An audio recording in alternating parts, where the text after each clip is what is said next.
Long before cities, writing and recorded kings, the first Australians lived through a colder, harder earth, carrying only bodies, memory, fire, and knowledge passed quietly from one generation to the next. The strange part is not that they survived one disaster, but that they endured a world changing again and again for tens of thousands of years, while so much human history elsewhere vanished without a voice. What was lost in that long survival?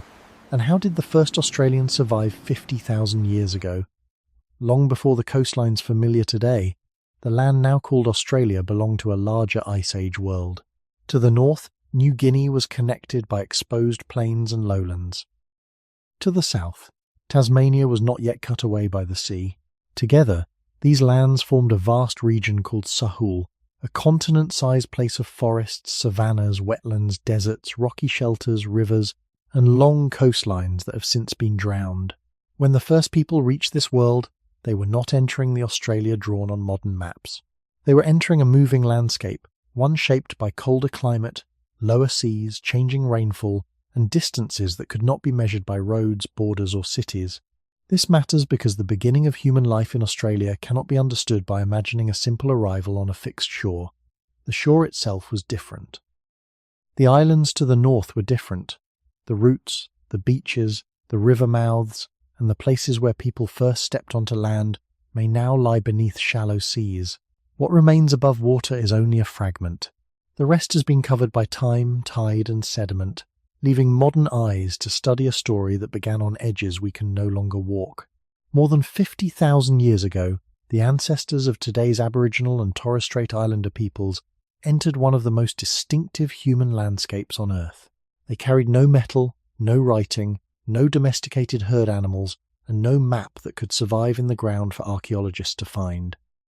What they carried was older and more fragile, bodies trained by movement, hands able to make and repair, eyes able to notice slight changes, and social memory strong enough to keep knowledge alive beyond one lifetime.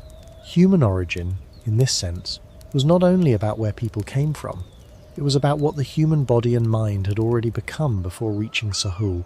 A species that began in Africa had learned to move through many environments, to share attention, to teach by gesture and repetition, to use fire, stone, language, and memory in ways that left only partial traces. In Australia, those abilities met a continent where survival depended on reading the ground and accepting that water, food, shade, and safety were never evenly spread. The climate was not one single climate. Northern places could follow wet and dry rhythms. Inland places could demand patience around scarce water. Southern regions could become colder during glacial times. Coastlines, now lost, may have offered resources that later disappeared under rising seas. To say that early people survived here is therefore not to say that they solved one problem. It is to say that generation after generation had to remain responsive to many different problems, some immediate, some slow, some visible only through repeated experience. A change in season might alter where plants grew. A shift in rainfall might change animal movement. A falling or rising sea could open land, then remove it again. These were not dramatic events recorded in a single moment. They were pressures woven into ordinary life. For people living near the beginning of Australian human history, the world was both new and ancient. New because Sahul presented landscapes unlike the ones their ancestors had known. Ancient because their survival rested on capacities shaped long before, walking upright across distance, sweating to release heat, needing sleep to restore the brain, forming bonds with others, cool, and passing knowledge from older minds into younger ones. This is where the first question becomes quiet but difficult.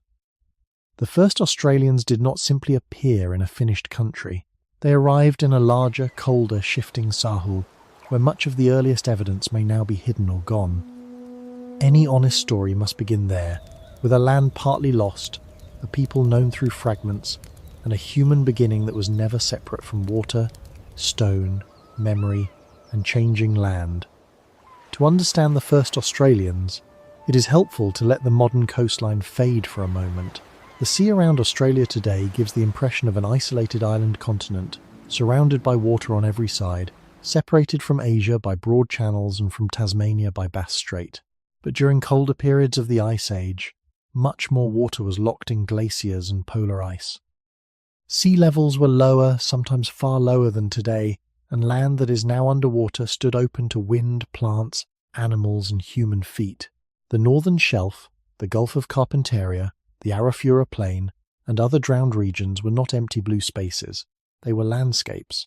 Some may have held rivers, wetlands, grasslands, wooded corridors or shorelines where people could move, pause, gather, and remember. This does not mean that every route is known. It means that the map needed for the earliest human story is not the map we see now. A coastline can vanish without leaving a simple trail. Camps near beaches may be covered by sediment. Stone tools may lie underwater where ordinary excavation cannot reach them. Shells, hearths, footprints, wooden objects, baskets, fibres, and other fragile traces may decay, scatter, or disappear. For that reason, the earliest presence of people in Sahul must be studied with humility. The silence of the sea floor is not proof of emptiness. It is a reminder that history can be hidden by the same natural forces that once made survival possible.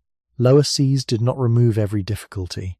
Even when land bridges joined Australia with New Guinea and Tasmania, a water crossing from island Southeast Asia was still required. The exact vessels, skills, and decisions involved are not preserved in a complete way, so an honest account cannot describe them as if watching from nearby. What can be said more carefully is that people who reached Sahul had already developed forms of planning, cooperation, and environmental attention strong enough to cross water and enter unfamiliar land. Their journey was not simply a movement across space. It was a test of memory before writing, of shared knowledge before maps, and of trust before permanent buildings. Every step after arrival would have depended on bodily limits as much as courage. A person needs drinkable water before hunger becomes the main problem. A child needs protection from heat, cold, insects, injury, and exhaustion. A group must know when to move and when staying still is safer.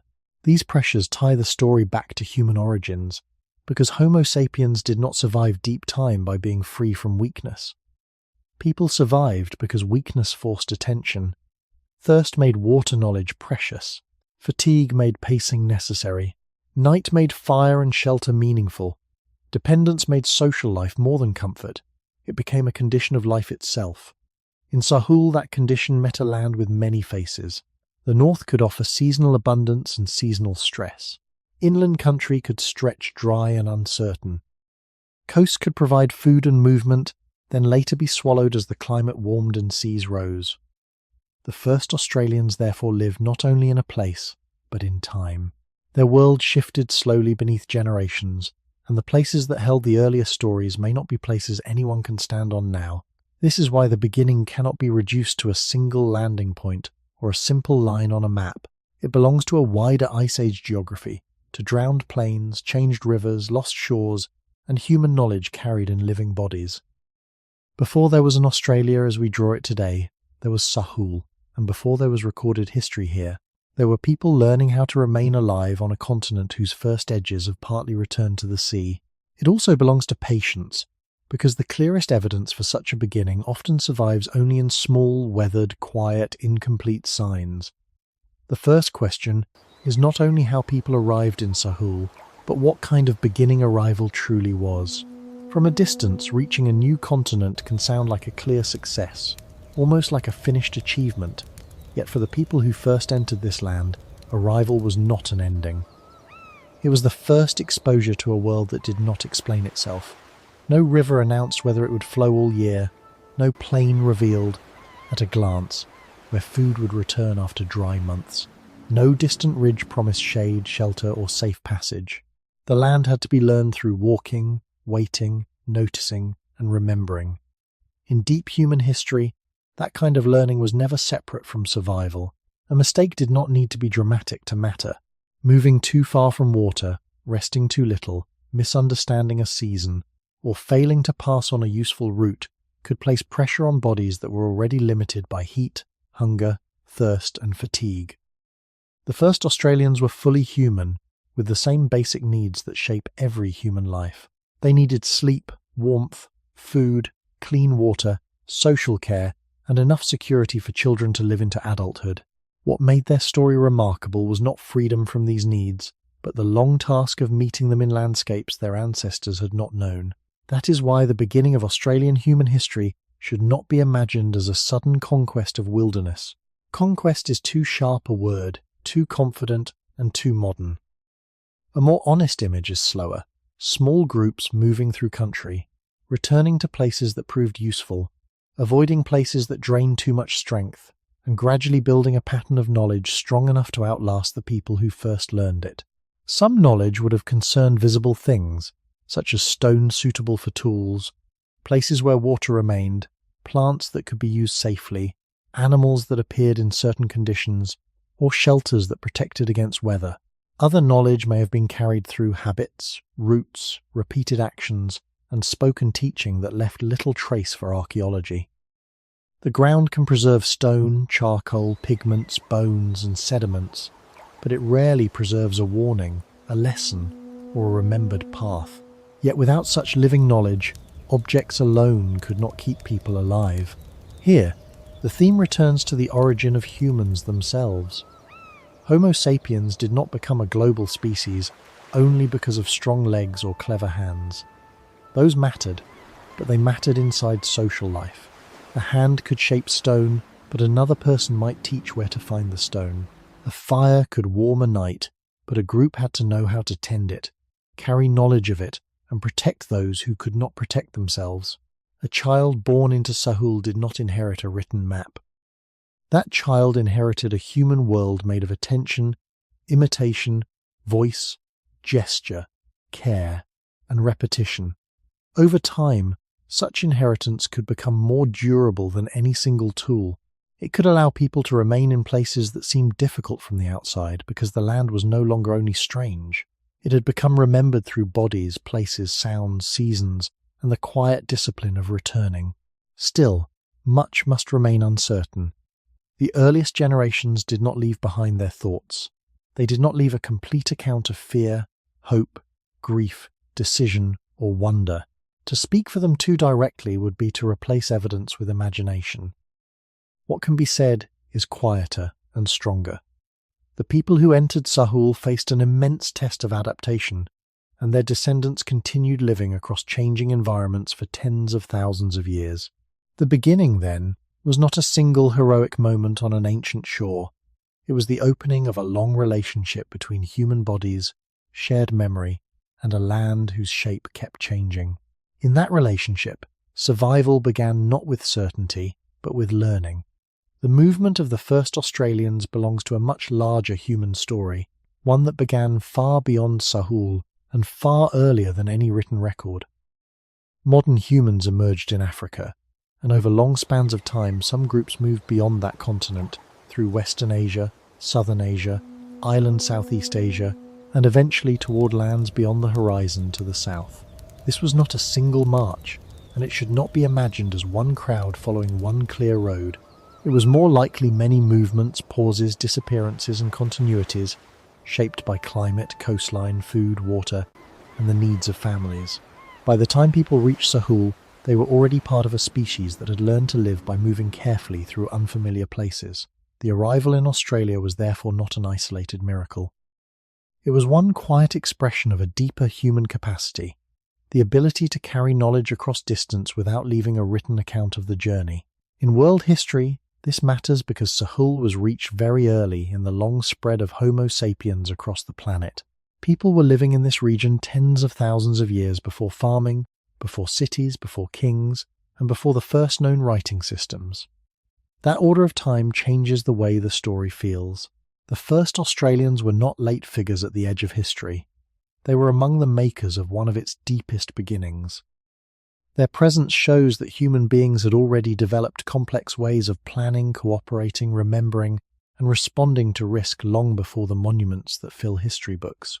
Yet the evidence for this early movement is not evidence that speaks loudly. There are no diaries from the crossing, no carved map of the route, no preserved boat that can answer every question. Archaeology gives fragments. Ancient occupation layers, stone tools, pigments, hearth traces, animal remains, and landscape changes that must be interpreted cautiously. Genetics, Language, history, geology, and ancient environments add other evidence. But none of them turns the past into a complete film. An honest account must hold two ideas together. First, people reached Sahul very early in human global history. Second, the exact paths, timings, and lived experiences of those first generations cannot be described as if fully known. This is not a weakness in the story, it is part of its truth. Deep history often comes to us with the most important human details missing. The crossing towards Sahul also reminds us that the origin of people in Australia cannot be separated from the biology of being human. A long migration is not only a line on a map, it is carried by feet, lungs, eyes, skin, children, elders, injuries, hunger, sleep, and fear. Every movement had to be possible for actual bodies, not just for arrows drawn later by scholars. People could not travel as pure intention. They had to rest, feed, drink, care for one another, and make decisions under limits. The human body is powerful in endurance, but it is also vulnerable. That vulnerability may have made social knowledge even more important. A group that remembered water, recognized useful stone, shared food, protected children, and learned from older experience had more than tools. It had a living system for surviving uncertainty. When this capacity reached Sahul, it entered a land unlike any other settlement zone known before. Australia was not simply another stop along a familiar path. It was a separate ecological world, connected to New Guinea and Tasmania during lower sea levels, yet still reached only after crossing water somewhere from the north. That fact alone places the first Australians within a remarkable moment of human dispersal. They show us that deep human history was not only made by those who later built cities, it was also made by people whose names are gone, whose shorelines are drowned, and whose survival began with movement into a world learned from the ground upward. The most difficult truth about the journey to Sahul is that the sea was never completely gone. Lower Ice Age seas exposed wide shelves and joined lands that are separate today, but somewhere between island Southeast Asia and the greater Australian continent, water still had to be crossed. That crossing sits at the edge of what evidence can show. It is reasonable to say that people reached Sahul by some form of water travel, because land alone could not carry them all the way. It is not reasonable to describe the exact vessel, the exact number of travellers, or the exact decisions of those who made the journey as if they had been recorded. Wood, bark, fibre, and other light materials rarely survive across such immense time. Waves, storms, rot, insects, sediment, and rising seas erase the very things that might have explained the crossing most clearly.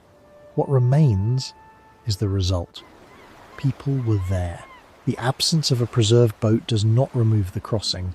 It only reminds us that some of the most important human technologies were made from materials that time does not easily keep.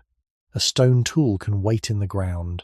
A wooden raft, a tied bundle, or a simple craft may vanish completely. This difference between durable evidence and lost evidence is central to deep history.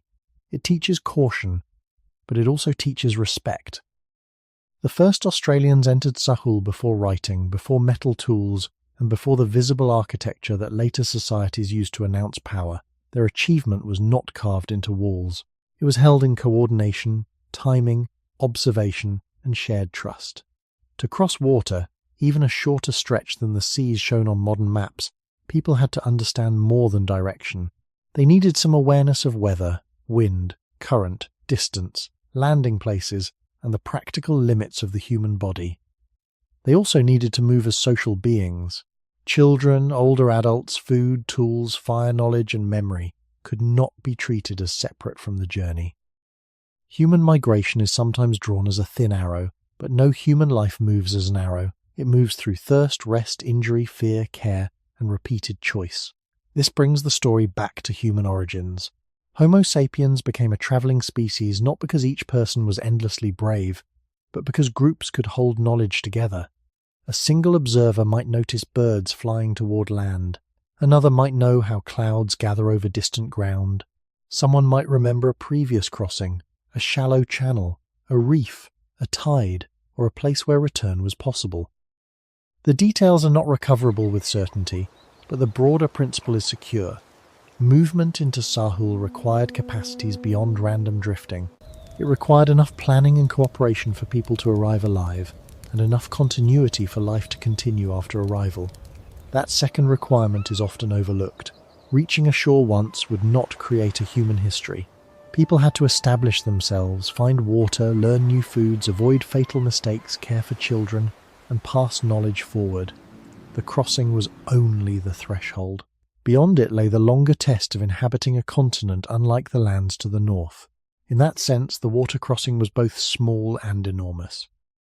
Small, because it may have involved distances that changed with sea level and islands that acted as stepping stones. Enormous, because it marked the movement of humans into a separate world, one that demanded new relationships with climate, animals, coastlines, and interior country. No honest telling should turn that moment into a scene of certainty. It should remain partly veiled, as deep time often is. Still, behind the veil is a clear shape. Long before recorded navigation, long before ships with sails and written routes, people carried enough knowledge across water to begin one of the oldest continuous human stories on Earth, a beginning shaped by risk, patience, and the quiet discipline of staying alive. After the crossing, the greater question becomes less visible. It is tempting to look only at the moment when people reached land, because an arrival gives the mind a clear image. A shore, a first step, a horizon behind them, a continent ahead. But human history rarely survives because of one dramatic moment. It survives because ordinary knowledge continues after the moment has passed. For the first Australians, the deeper challenge was not only getting to Sahul, it was keeping enough knowledge alive for children, grandchildren, and later generations to remain there. A group could cross water and still fail if it could not understand the land beyond the beach. It could arrive with fire-making skill, stoneworking skill, memory of other landscapes, and social bonds, yet still face plants, animals, seasons, and waters that required new attention. Survival began when the new place stopped being only strange and slowly became known. That kind of knowing was not a written archive. It was carried in voice, gesture, repeated movement, shared work, and the patient correction of mistakes. One person might learn where water lingered after rain. Another might remember a safer way through rough ground. Someone older might know when certain resources returned, or when a place looked generous but cost too much strength to reach. The exact words, songs, names, and teachings of those earliest generations cannot be recovered. They should not be invented. Yet the need for such memory is clear. No human group can live for long in a demanding environment by tools alone. A stone flake cuts, but it does not say where to go. Fire warms, but it does not choose a campsite. A path exists only when people remember it, use it, and pass it on. This returns the story to the beginning of our species. Humans came from a lineage in which survival depended increasingly on learned behavior. We are born unfinished compared with many animals, needing care for years before we can live independently. That long childhood is costly, but it also allows learning to become deep. A child can watch hands shaping stone, listen to warnings, follow elders, notice seasons, and slowly inherit a world that would be too complex to understand alone. In Sahul, this human pattern met a continent whose scale made memory essential. A dry plain, a river bend, a shaded shelter, a patch of useful stone, a coastline that later disappeared under the sea. All of these could matter only if remembered in living practice. The first Australians therefore show that early human success was not simply movement across distance, it was continuity across generations. This is one reason the word survival must be used carefully. It does not mean every person lived safely, or every group endured, or every decision succeeded. Deep time almost certainly contained loss, separation, hunger, illness, accident, and forgotten roots. But over long spans, enough knowledge continued, enough children learned, enough places were remembered. Enough relationships between people and country became stable for human life to take root across Sahul. The record left behind is incomplete, because memory itself rarely fossilizes. Archaeology can show traces of occupation, pigments, hearths, tools, and changing landscapes, but the living chain that made those traces possible has mostly vanished from view. What remains is the outline of a remarkable transition. People did not merely arrive at the edge of Australia's ancient world, they began turning unfamiliar ground into remembered ground. In that change, the first beginning of human life here moved from motion into belonging, not as ownership in a modern sense, but as repeated attention to place. And in that slow process, the crossing became more than a journey over water. It became the beginning of a long inheritance, held not in books or monuments, but in bodies, families, places, and the fragile strength of knowledge passed onward, quietly, through ordinary acts repeated beyond a single lifetime. The first landscapes encountered in Sahul were not empty stages waiting for people to enter. They were living places with their own rhythms, dangers, and small openings for life. In the north, where many scholars place some of the earliest known traces of people on the continent, the land could be both generous and demanding. There were rocky shelters, open woodland, wet places that changed with the season, rivers and floodplains in some regions, and dry stretches where water could not be taken for granted. Light would have mattered, heat would have mattered. The ground itself would have mattered, because stone, sand, mud, grass, and hard rock each asked different things from a walking body. A place that looked open from a distance might become exhausting under the sun. A shaded place might protect people for a while, but only if water, food, and safety were close enough. The first Australians did not meet a single environment called Australia. They met particular places one after another, each with its own limits. In the north, wet and dry seasons could transform the meaning of the same ground. During wetter times, water might spread, plants might grow thickly, insects might rise, and animal movement might follow new patterns. During drier times, the same country could contract around remaining water, shade, and known routes. For people whose ancestors had moved through other parts of the world, this was still a new learning field. The human body had already evolved for endurance, attention, social life, and flexible feeding. But no body arrives with automatic knowledge of an unknown continent. Feet must learn surfaces, eyes must learn signs, skin must learn heat and exposure. The stomach must depend on knowledge that separates useful food from danger. The brain must remember not only what worked once, but when and where it worked. This is where the beginning of human life in Australia becomes more than an arrival story. It becomes a story of perception. To survive, people had to notice what modern listeners might pass over in a moment. The dampness of soil, the direction of animal tracks, the quality of stone under the hand, the smell of smoke, the sound of water birds, the changing clouds, the shade line moving across a rock face. None of these details is dramatic by itself, but together they form the quiet language of a land being learned. Archaeology can show that people were present in northern Australia very deep in time, but it cannot show every small act of attention that made presence possible. It cannot preserve every pause before crossing open ground, every correction given to a child, every remembered warning about a place that became difficult after rain or dangerous in heat. Yet those missing details are not empty. They are exactly where human survival usually lives. Human origins were shaped by bodies that needed cooperation because no individual could know enough alone. In Sahul, that ancient truth became local. A group might learn that one shelter was useful in one season but not another. It might learn that a path near water was easier at one time and harder at another. It might learn that some places were better approached slowly, after watching. It might learn that the safest choice was sometimes not to move farther, but to remain near what was already known until the land changed again. Such learning was practical, bodily, and social at the same time. This does not require us to imagine their private thoughts. It only asks us to respect the conditions of life. Northern Sahul offered no written instructions, no permanent signs explaining where safety lay, and no promise that yesterday's answer would fit tomorrow's ground.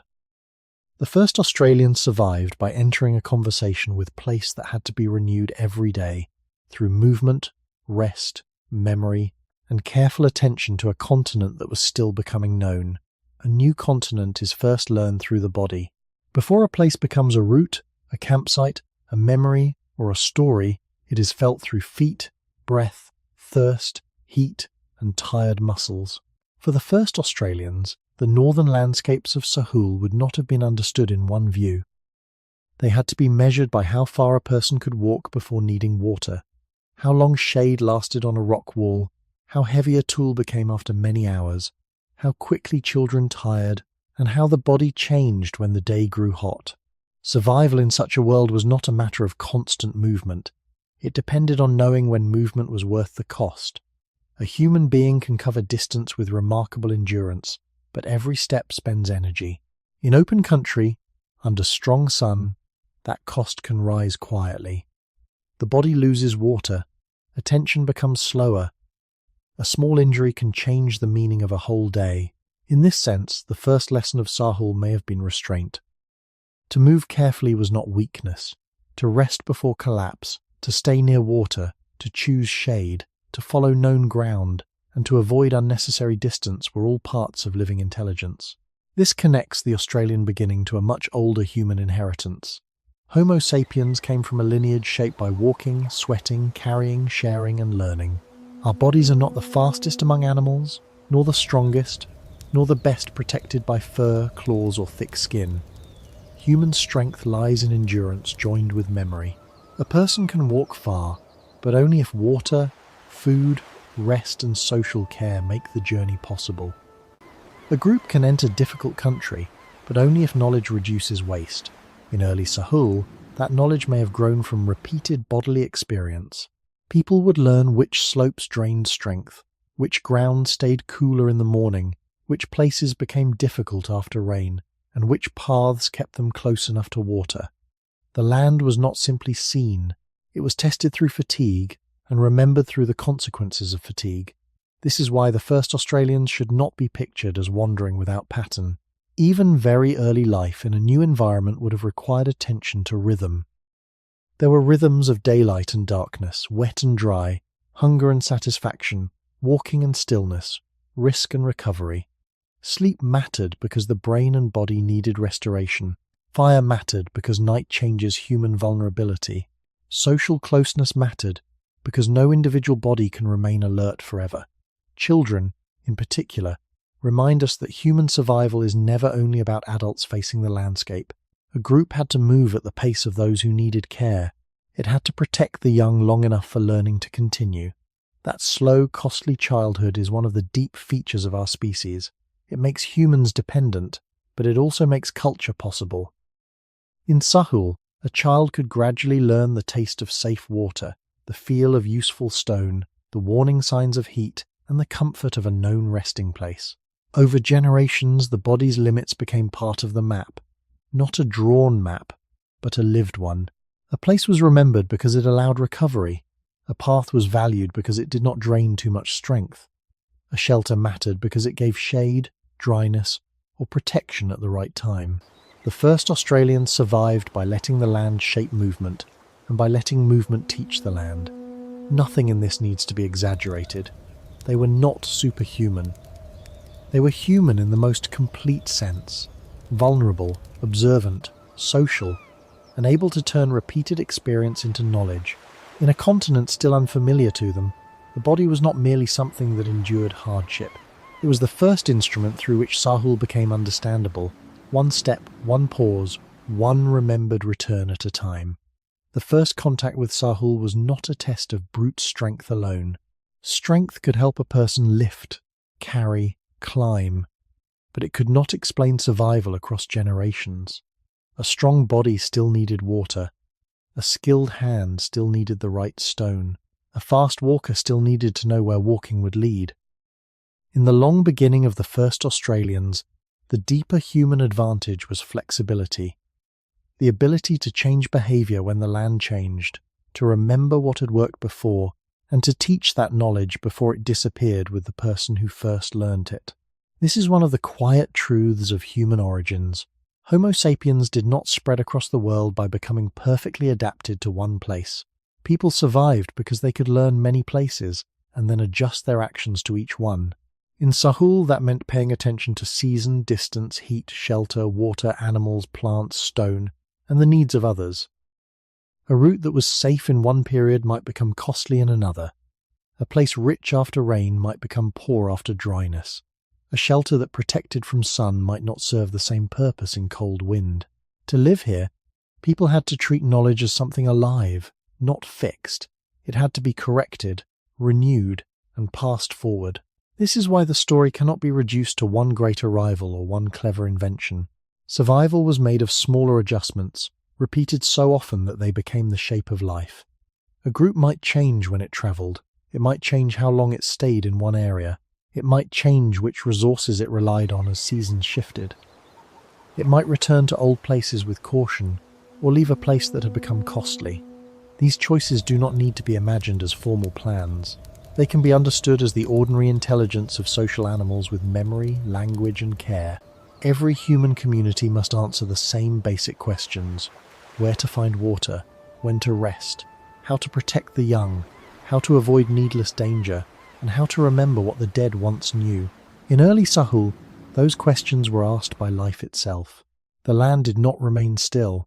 Sea levels changed over long periods. Climate patterns shifted. Plants and animals responded to their own pressures. Over thousands of years, children became adults in worlds slightly different from those known by their grandparents. This slow movement of conditions is central to deep human history. It means that the first Australians were not surviving one environment, but a sequence of environments connected by memory. Here again, the origin of humanity matters. Our species is biologically dependent on learning. A newborn human carries no knowledge of waterholes, tides, edible plants, safe stone, or seasonal movement. It carries the capacity to learn from other humans. That capacity is fragile because it depends on relationships, attention, and time. Yet it is also powerful because it allows knowledge to outlive the individual body. Adaptation in Sahul was not only in muscles or bones, it was in shared behaviour. It was in the way people watched the land, corrected mistakes, guided children, repeated useful acts, and held memory through movement. The first Australians endured because human life could bend without losing itself. They were not outside nature, and they were not masters over it in any simple sense. They were living within limits, and those limits shaped intelligence into something practical and patient. The unfamiliar continent became survivable through small acts of adjustment, many too ordinary to leave a trace in the ground. What archaeology can recover is only the edge of that story. Beneath it lies the wider lesson. At the beginning of Australia's human past, survival was not a single victory over hardship. It was the slow work of changing with the world while keeping enough memory to remain human. Before stone was shaped, before ochre was ground, before any shelter became familiar, the first tool carried into Sahul was the human body itself. It was not a perfect tool.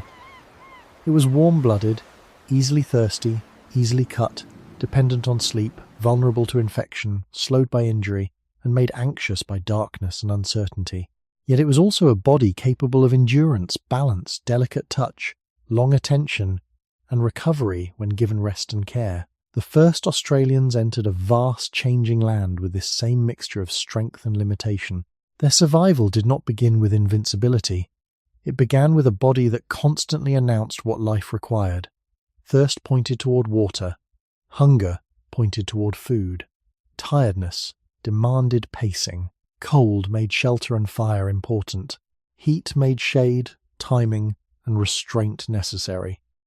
Fear, when not exaggerated, could serve as a warning system, reminding people to listen, watch, and remain close enough to others. In deep human history, the body was never separate from knowledge. A person learned a place partly because the body remembered what the mind alone might miss. A long dry walk became linked with caution. A shaded rock face became linked with relief. A painful foot could change the value of a path. A night without enough warmth could make fire knowledge more than a comfort. These experiences were practical lessons, repeated through ordinary life. For early people in Sahul, such lessons would have been shaped by many environments rather than one simple landscape. In the north, wet and dry rhythms could alter how the body moved through country. In more open or arid places, distance and water could become stricter teachers. In cooler southern regions during glacial times, exposure and temperature could ask different questions of skin, breath, and rest. The beginning of Australian human history, therefore, belongs not only to places on a map, but to bodies meeting those places hour by hour. Human origins help explain why this mattered so much. Homo sapiens did not carry thick fur, heavy claws, armour, or great speed. People carried upright walking, free hands, social learning, and a brain that could connect present discomfort with remembered experience.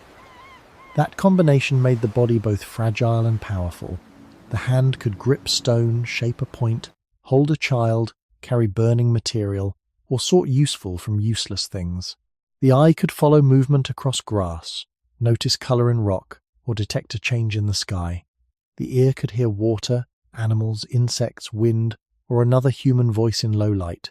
The skin could sense heat, cold, pain, dampness, and the need to stop before danger became too great. None of these abilities was magical. All were limited, but together, within a group, they formed a living instrument for entering an unfamiliar continent. The body also made community necessary. A sleeping person cannot guard every direction. A child cannot travel, gather, and protect itself alone. An injured adult may need others to slow down, share, or remember what that person once knew.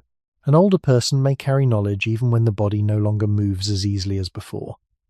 This is one of the quiet foundations of survival 50,000 years ago.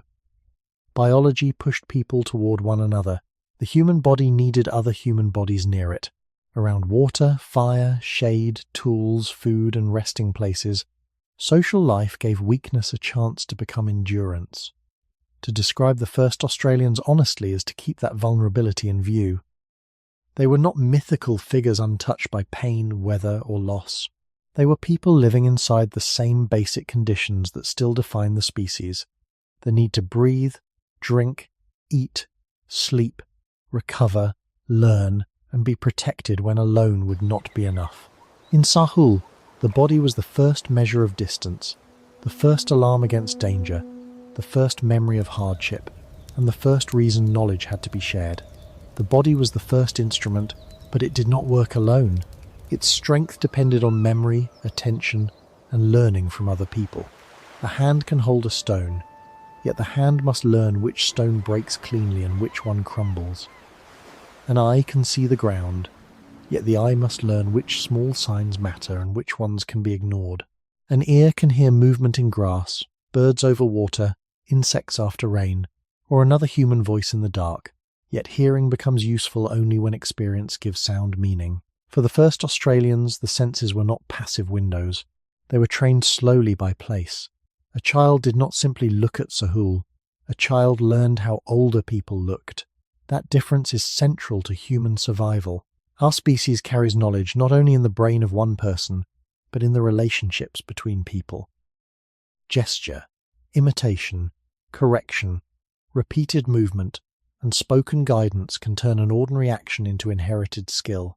Before any object is left for archaeology to find, there is a living chain of teaching.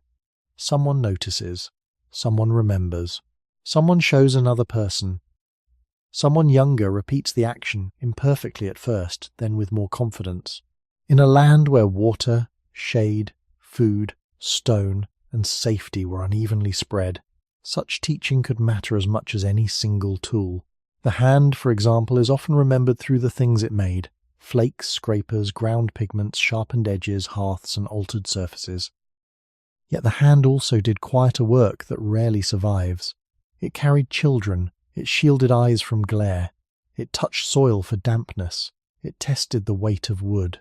It sorted, lifted, scraped, tied, broke, gathered, and repaired. The hand connected thought to the material world, but it also connected people to one another.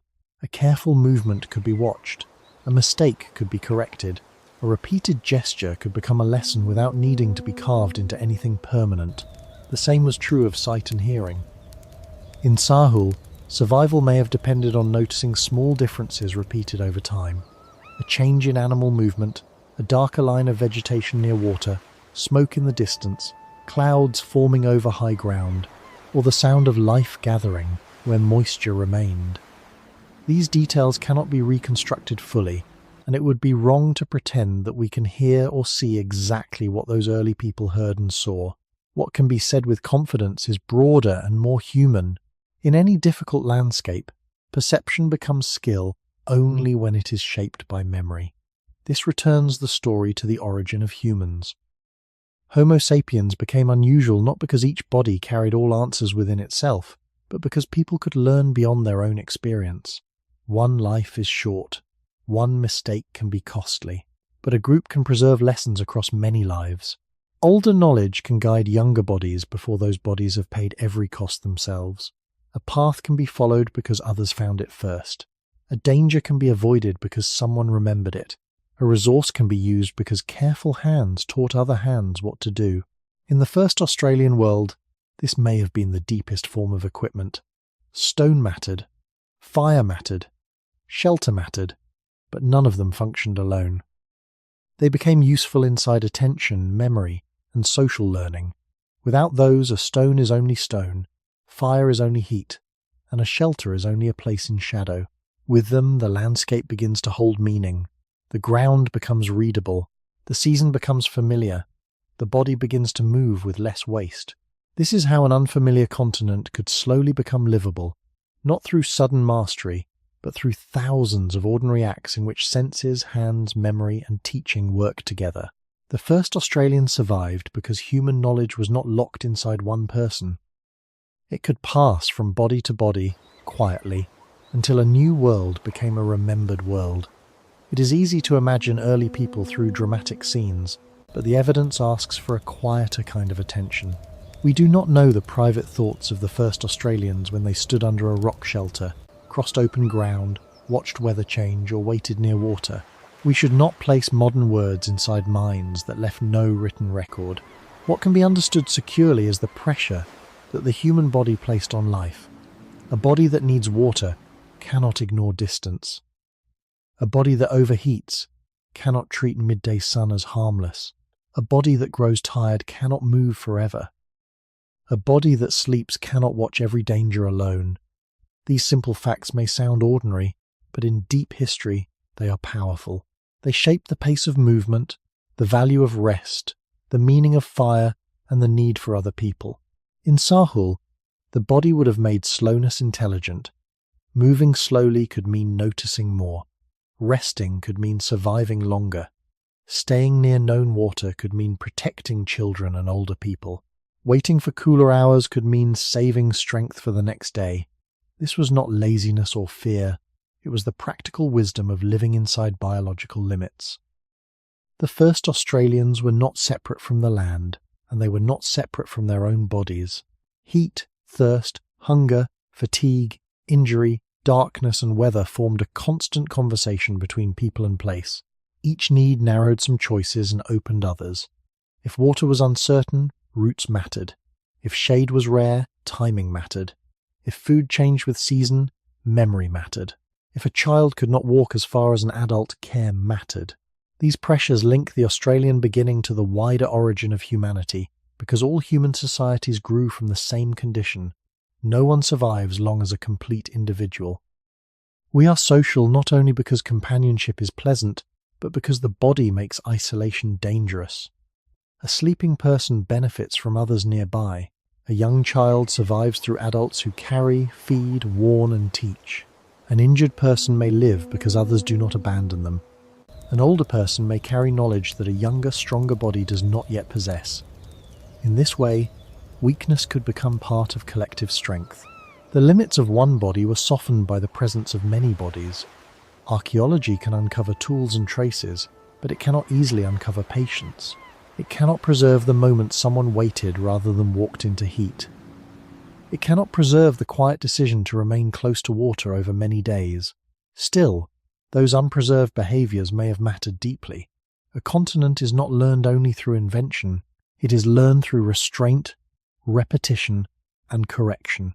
The first Australians had to become attentive to the country around them without turning that attention into a final answer.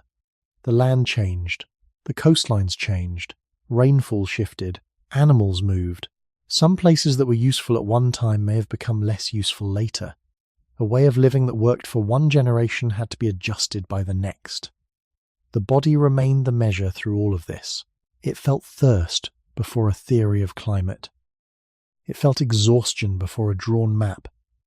It felt cold before a written record of glacial time. Through those sensations, people learned when to move, when to stop, when to gather close, and when to trust what had already been remembered. To speak carefully about this past is to respect both evidence and silence. We cannot claim to know the inner life of the earliest people in Sahul, but we can see the conditions that made survival possible. They lived because bodies were observed, limits were respected, and knowledge moved between people. In the long beginning of Australia's human story, the human body was not a weakness to overcome. It was the quiet teacher that made attention necessary every single day. When the story reaches archaeology, the voice of the past becomes quieter. The first Australians did not leave stone temples, written tablets, or metal objects from this deep beginning. What remains is often small, scattered, and easy to underestimate. Stone flakes, grinding traces, pieces of ochre, charcoal in old hearths, sediments inside shelters, animal bones when preservation allows, shell or plant remains in some places, and marks in the ground that must be studied with patience. These traces do not speak like a written sentence.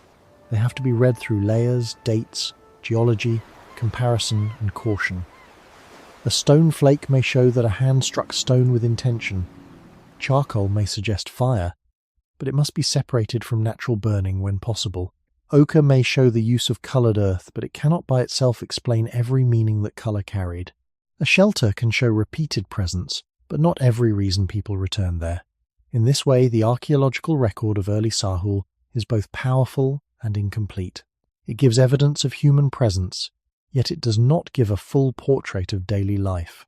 This is why the first Australians must be described through what the evidence can support, not through scenes invented to fill every silence. Stone tools are among the most durable witnesses because stone can survive where wood, fibre, skin, basketry, and many plant materials disappear. A small flake may outlive the hand that made it by tens of thousands of years. Its edge may indicate cutting, scraping, or shaping, but it does not preserve the voice of the person who used it. Fire traces are similar. A hearth or burned material can suggest warmth, cooking, light, protection, or social gathering, yet the emotional life around that fire cannot be recovered directly. Still, the presence of fire in human life matters deeply. It connects Australian beginnings to a much older human inheritance, because control of fire changed how people moved through night, processed food, kept warmth, and gathered around shared light. In Sahul, fire would have belonged not only to survival, but to memory and practice, carried through knowledge that could vanish if not taught. Ochre also reminds us to be careful. Coloured minerals found in ancient contexts may point to marking, grinding, carrying, or symbolic behaviour, but a simple object should not be forced to carry a story larger than the evidence allows. Its importance lies partly in restraint. It shows that early people interacted with the material world in ways that were not limited to immediate hunger, yet the exact meanings remain beyond full recovery. The same caution applies to food remains. Bones, shells, burned fragments, and plant traces can suggest what people used in particular places, but they do not create one fixed menu for all early Australians. Sahul was too large, too varied, and too changeable for that. Coastal groups, inland groups, northern groups, and southern groups would have faced different resources and different pressures over time.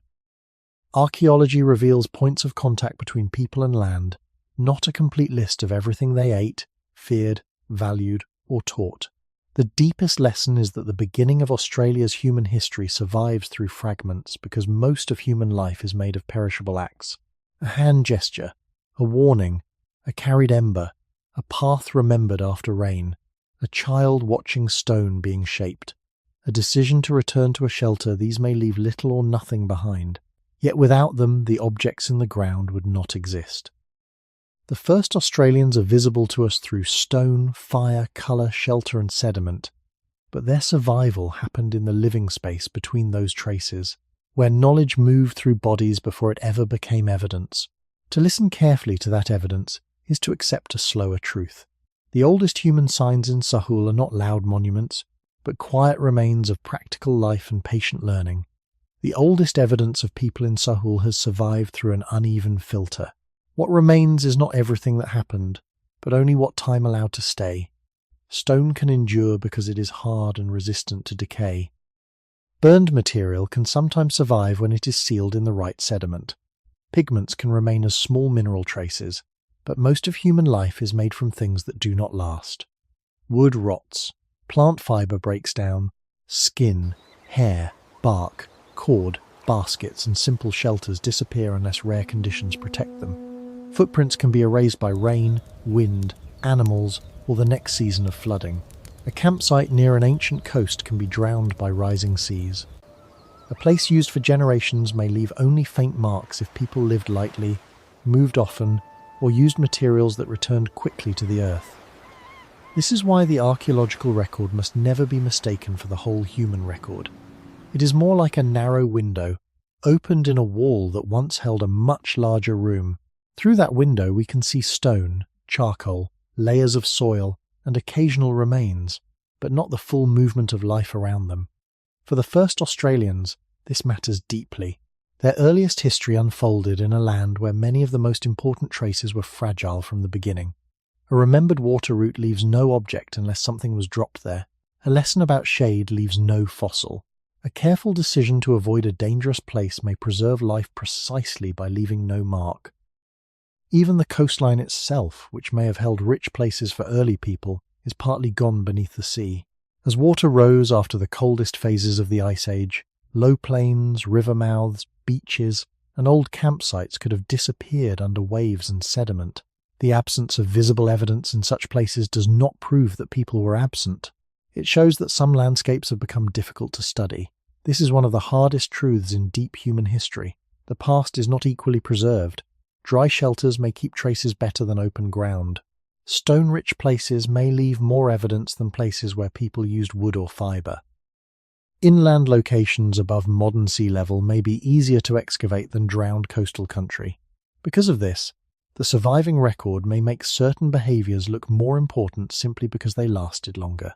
Stone tools seem central because stone remains. Perishable technologies may have been equally important, yet they have mostly vanished. This connects back to human origins in a careful way. Homo sapiens did not become successful by using only what archaeologists can easily find. People used the materials around them, including many that decay. They carried knowledge in bodies and relationships, not only in objects. A child learning from an elder left no durable artifact unless that learning produced something preserved. A group sharing food may leave bone or shell in one place and almost nothing in another. A fire managed through rain and darkness may leave charcoal, or it may leave no trace that can be confidently recognized after tens of thousands of years. For that reason, honest storytelling must leave space around the evidence. It should not fill every gap with certainty, but it should not turn every gap into emptiness either. The first Australians lived in a world where much was used, known, carried, and taught without becoming permanent. Archaeology gives us contact points with that vanished world. It lets us say that people were present, that they made and used tools, that they occupied places, that they interacted with stone, fire, colour, animals, plants, and changing land. But it also teaches humility. The earliest human story in Australia is not small because the evidence is fragmentary. It is fragmentary because human life was wide, perishable, mobile, and deeply connected to landscapes that have changed since. Before writing, history had to live in other forms. It lived in repeated paths, in remembered water, in the careful choice of stone, in the keeping of fire, in the use of colour, and in the return to places that offered shelter. For the first Australians, the earliest record was not made as a record at all. It was made by living. A flake fell to the ground, ash settled into sediment, ochre was carried, ground, or left behind. Bones, shells, or plant remains survived only where conditions allowed. A shelter collected traces because people came back to it, not because they intended to leave a message for the far future. This is one of the quiet differences between deep history and written history. Written history often begins with people trying to preserve names, rules, events, or claims. Deep history begins with remains that survived without asking to be remembered. The ground keeps what it can and loses the rest. In Sahul, that means the earliest human story is written in broken, partial, patient evidence. Archaeologists read changes in soil, the position of objects, the age of layers, the wear on stone, the presence of burning, and the relationship between a trace and the landscape around it. None of these things is enough alone to recreate a complete life. Together, they form a pattern strong enough to show that people were present, active, observant, and adapting. This is why small objects deserve careful respect. A stone flake may look ordinary, but it can reveal intention. A pigment fragment may look like coloured earth, but it can show that people selected and moved material for reasons beyond simple accident. A hearth trace may seem like darkened soil, but it can place human warmth, light, and practice in a specific layer of time. These are not dramatic monuments. They are quieter than monuments, and perhaps more fitting for the beginning being told. Human origin, in this landscape, was never separate from ordinary acts. The same species that later built cities first had to learn how to sit near fire, shape an edge, find shade, carry knowledge, and protect children in places that offered no permanent guarantee. The first Australians belonged to that older human world, before writing turned memory into marks on a surface. Their history was held in bodies and places long before it entered museums, excavation reports, or modern discussion. To say that the ground preserves their story is only partly true. The ground preserves traces of their story. The fuller story once moved through voices, gestures, kinship, attention, and practice skill. Much of that cannot be recovered, and honesty requires accepting the loss. But loss does not mean absence. The fragments that remain are enough to challenge a simple view of early human life. They show that people were not waiting for civilization to begin somewhere else. They were already making a human world, one fitted to Sahul's changing coastlines, seasons, shelters, rivers, plains, and distances. That world was not written, but it was not empty. It was shaped by memory, care, and repeated contact with land. The archaeological record asks the listener to slow down, because deep time does not speak in loud sentences. It speaks through small things that have outlasted nearly everything around them. A piece of stone may survive where a wooden tool vanished. A layer of ash may survive where a night of warmth disappeared. A trace of colour may survive where meaning has become unreachable. In these remains, the beginning of Australia's human past becomes visible without becoming fully known. That is the honest balance. The first Australians can be approached through evidence, but not possessed by certainty. Their earliest history is not a blank space, and it is not a complete book. It is a long, fragile record written in earth, stone, fire, colour, and the silence around what time has taken away. In Sahul, water was never just a resource. It was the shape of possibility. A person could endure hunger for a time, but thirst narrowed the world quickly. A path that looked open could become dangerous if it led away from drinkable water. A shelter that seemed safe could lose its value if the nearest source dried.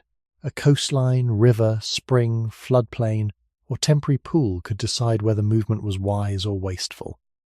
For the first Australians, survival depended on learning not only where water was, but when it appeared, how long it remained, and what signs might reveal it before the body reached danger. This knowledge would have been different from place to place. Northern country could follow strong, wet and dry rhythms, with water spreading in one season and contracting in another. Some inland areas could demand long memory because water might be scattered, hidden, seasonal, or unreliable. Ancient coastlines, now drowned, may have offered shorelines, estuaries, wetlands, and river mouths that no longer exist above sea level. Lakes that once held water during wetter periods could shrink, shift, or vanish as climate changed. To speak of early people living across Australia is therefore to speak of many water worlds, not one simple landscape. The human body made this knowledge urgent. Thirst is not an idea. It is a physical pressure that changes strength, attention, and judgment. Heat can deepen that pressure. Walking can deepen it. Carrying children or tools can deepen it. In a dry or uncertain country, the body becomes a strict teacher, reminding people that movement must be planned around recovery. This returns the story to human origins in a practical way. Homo sapiens became able to live across wide environments because people could combine bodily endurance with learned restraint. They could move, but they also had to know when not to move. They could search, but they also had to remember places already proven. Water knowledge was not only personal experience, it had to become social knowledge. A child could not safely discover every source alone. Someone had to show, warn, guide, correct, and repeat. A place where water remained after rain might become important only because it was remembered. A dry channel might not be useless if older knowledge knew when it would flow again. A line of trees, a gathering of birds, damp ground, animal movement, or a change in vegetation could become meaningful through repeated observation. The exact words used by the earliest people are beyond recovery, and their private thoughts should not be invented. But the need for careful water knowledge is not speculative. It follows from climate, geography, and the biology of being human. Across generations, this knowledge could give structure to movement. People may have moved between reliable places, paused near water during hard times, followed seasonal changes, or returned to shelters whose value depended on nearby sources. These possibilities must be stated carefully, because Sahul was too large and varied for one pattern to explain all lives. Yet the broad principle remains clear. Water tied people to land through memory. It shaped routes, resting places, risk, and the pace at which unfamiliar country became known. Some answers may have been simple, like returning to a known pool, while others required patience through years when rain behaved differently, reminding each generation that water was not fixed on a map, but held in seasons, memory, and the changing body of the land itself slowly. The beginning of Australian human history was not only a story of crossing seas and entering a continent, it was also a story of learning the hidden calendar of water, rain that returned, pools that failed, rivers that shifted, coasts that later drowned, and dry ground that could be crossed only when the body and the group were ready. In that quiet geography, survival began with the oldest human question: where can life continue today? Food in early Sahul cannot be described as one fixed menu, because the continent was never one single table. What people could eat depended on where they were, what season they were living through, how close they were to water, what animals and plants were present, and what knowledge had already been passed down. Along a coast that later disappeared under the sea, people may have had access to marine foods, shellfish, fish, birds, and shoreline plants, but many of those places are now difficult to study. Near rivers, wetlands, or floodplains, resources could change with rain, flooding, and drying. In woodland or more open country, people would have faced different opportunities and different costs. In drier regions, the search for food could not be separated from the search for water, because eating is not useful if reaching food drains the body faster than it can recover. An honest account must avoid pretending that all early Australians ate the same things in the same way. Sahul was too wide, too varied, and too changeable for that. What can be said is simpler and stronger. People survived by learning many local relationships between land, water, season, and nourishment. The human body made this learning necessary. Hunger it has slower than thirst, but it is still a teacher. It weakens attention, reduces warmth, changes patience, and makes risky choices feel tempting. A group had to find food often enough, but not at any cost. Some resources may have been abundant at one time and absent at another. Some may have required processing before they were safe or useful. Some may have been easy to gather but poor in energy. Others may have demanded skill, timing, or cooperation. The exact details varied from place to place, and many of the most important plant remains or soft materials may not survive well in the archaeological record. That loss should not lead us to make the story empty, but it should make the story careful. Stone tools, hearths, shell deposits, bones, residues, and plant traces can give clues, yet they do not reveal every meal, every method, or every choice.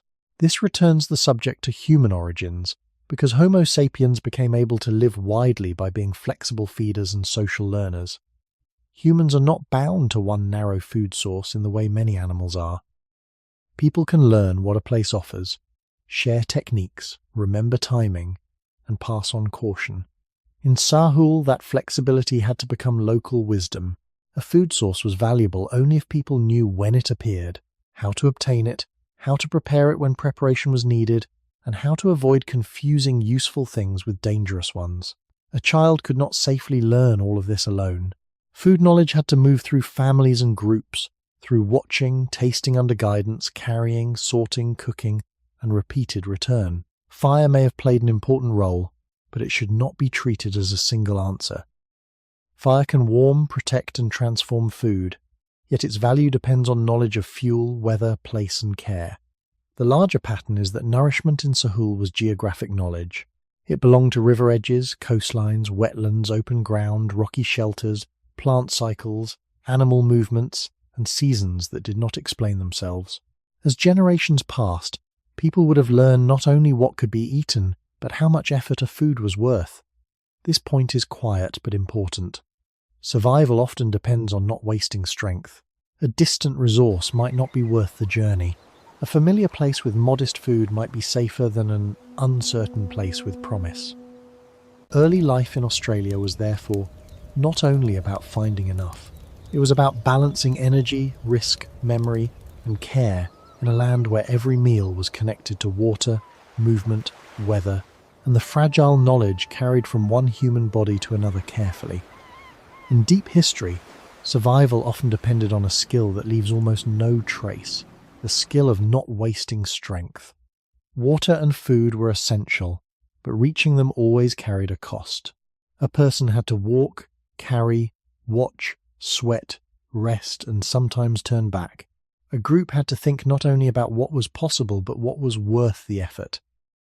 In Sahul, where landscapes could change across distance and season, this balance may have been one of the quiet foundations of life. A rich place too far away could become dangerous if the journey drained the body. A modest place nearby could become precious if it allowed children, older people, and tired adults to recover. A route that saved energy might matter as much as a tool. A shaded pause could protect the next day's movement.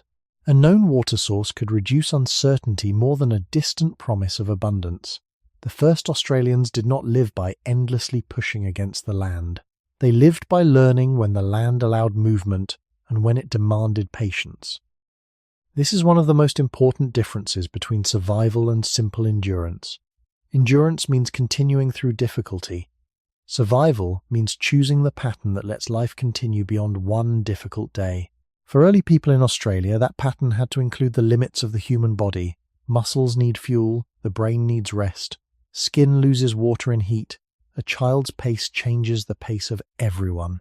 An injury can turn a familiar distance into a serious risk. These limits were not failures. They were information. The body told people when a landscape was becoming too costly, and memory helped them respond before the cost became fatal. This returns the story to the beginning of our species. Homo sapiens became a world-traveling human, not by ignoring biological limits, but by organizing life around them. People could share loads, divide tasks, care for the vulnerable, remember routes, use fire, shape tools, and learn from past seasons. In Sahul, such abilities would have had to meet a geography where no single rule worked everywhere. A wetland, a coast, an open plain, a rocky shelter, a dry interior path, and a wooded river edge each demanded a different measure of effort. The art was not simply taking from the land. It was fitting human movement to the land's changing rhythm. That fitting happened through repeated experience. If a place gave water after rain, it had to be remembered in relation to rain. If a food source appeared only briefly, timing mattered. If a route exposed people to too much heat, it might be used only at certain hours or avoided when conditions were wrong. If a camp was safe but poor in food, it could serve one purpose and not another. These were practical judgments, not abstract theories. They were made through bodies in real conditions. Over generations, such judgments could become knowledge deep enough that people moved with less waste than strangers would. What looked empty to an outsider might be full of signs to those who had learnt it. What looked harsh might contain a careful sequence of resting places, water memories, stone sources, and seasonal expectations. This is why the first Australians should not be described as simply surviving a hostile land. That phrase is too blunt. The land was not only hostile, and people were not only resisting it, they were entering relationships with many environments, some generous, some difficult, many changing. The deeper achievement was not to defeat nature, but to keep human life within the margins that nature allowed. Water, food, distance, rest, and memory formed one system. A mistake in one could strain the others. A wise choice in one could protect the whole group. In that quiet balance, the ancient beginning of Australia becomes clearer. Survival was not a loud act of conquest. It was the patient discipline of spending energy carefully, remembering what the land had taught, and allowing knowledge to guide the body before exhaustion made the choice too late. Long before horses, cattle, sheep, or written names reached Australia, Sahul held animals that no living person has ever seen. Some were large marsupials, some were powerful birds, some were reptiles or browsing animals shaped by an older climate and an older food web. They should not be imagined as monsters placed around the first Australians for drama. They were animals living in their own environments, feeding, moving, breeding, and responding to drought, vegetation, fire, predators, and changing seasons. To the first people who entered Sahul, these animals would not have been museum specimens or symbols of extinction. They would have been living neighbours in a landscape still being learned. Their presence reminds us that the first Australians did not arrive in the Australiate of modern memory. They entered a continent where the ground, the plants, the water, and the animal life all carried traces of a world that was already ancient. Some large animals may have been encountered directly. Others may have been known through tracks, bones, sounds, movement in the distance, or stories passed between people. The exact details are beyond full recovery, and an honest account should not pretend to watch those encounters too closely. What can be said is that early human life in Sahul unfolded beside a fauna unlike the one known today. This makes the question of survival deeper. People were not learning only where water lay or which shelters gave shade. They were also learning which animals shared the same water, which paths showed movement, which sounds required attention, and which signs in the ground suggested danger, opportunity, or change. Human bodies would have read animal presence through practical senses. A track near damp soil could matter. A gathering of birds might reveal water.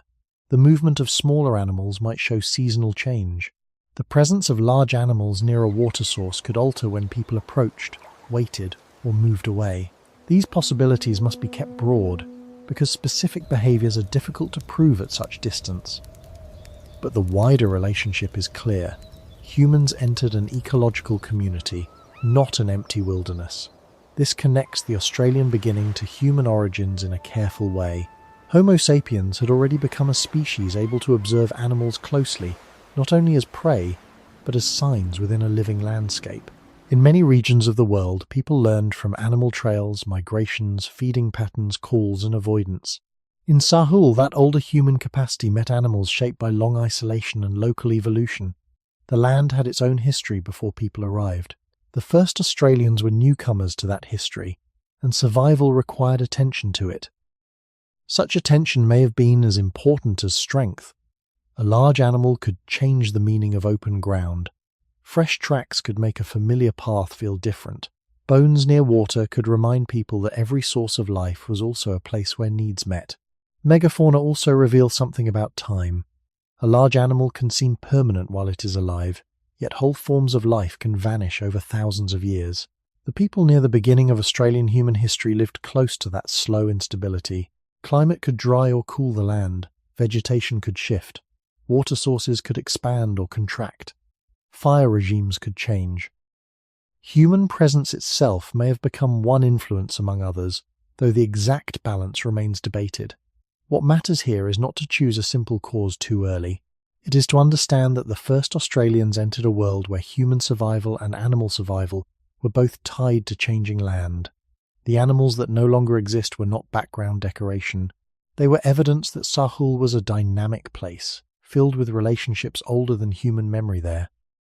To live beside them was to learn a continent whose life was larger, stranger, and more fragile than the Australia that later generations would know. The disappearance of many large animals in ancient Australia has often been told as a mystery, but mystery should not become certainty disguised as drama.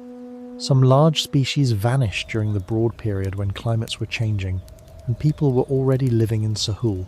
That overlap matters, yet overlap is not the same as a simple answer. A careful account must hold several possibilities together. Climate may have placed pressure on water, vegetation, and breeding patterns. Drying landscapes may have made life harder for animals that needed large feeding ranges or reliable water. Fire, whether caused by lightning, climate, or human management of country in later and earlier forms, may have altered some habitats over time. Human presence may also have mattered through hunting, disturbance, competition around water, or changes in the way landscapes were used. The problem is not that there are no ideas. The problem is that deep time rarely allows one clean cause to stand alone. Australia was not one small island with one event and one ending. Sahul was vast, uneven, and ecologically complex. Some animals may have disappeared earlier in one region and later in another. Some may have been more sensitive to climate. Others may have been more vulnerable to even small additional pressures if their populations were already stressed. A large animal does not need to be hunted heavily to become vulnerable if it reproduces slowly, moves through shrinking habitat, or depends on water sources that fail more often.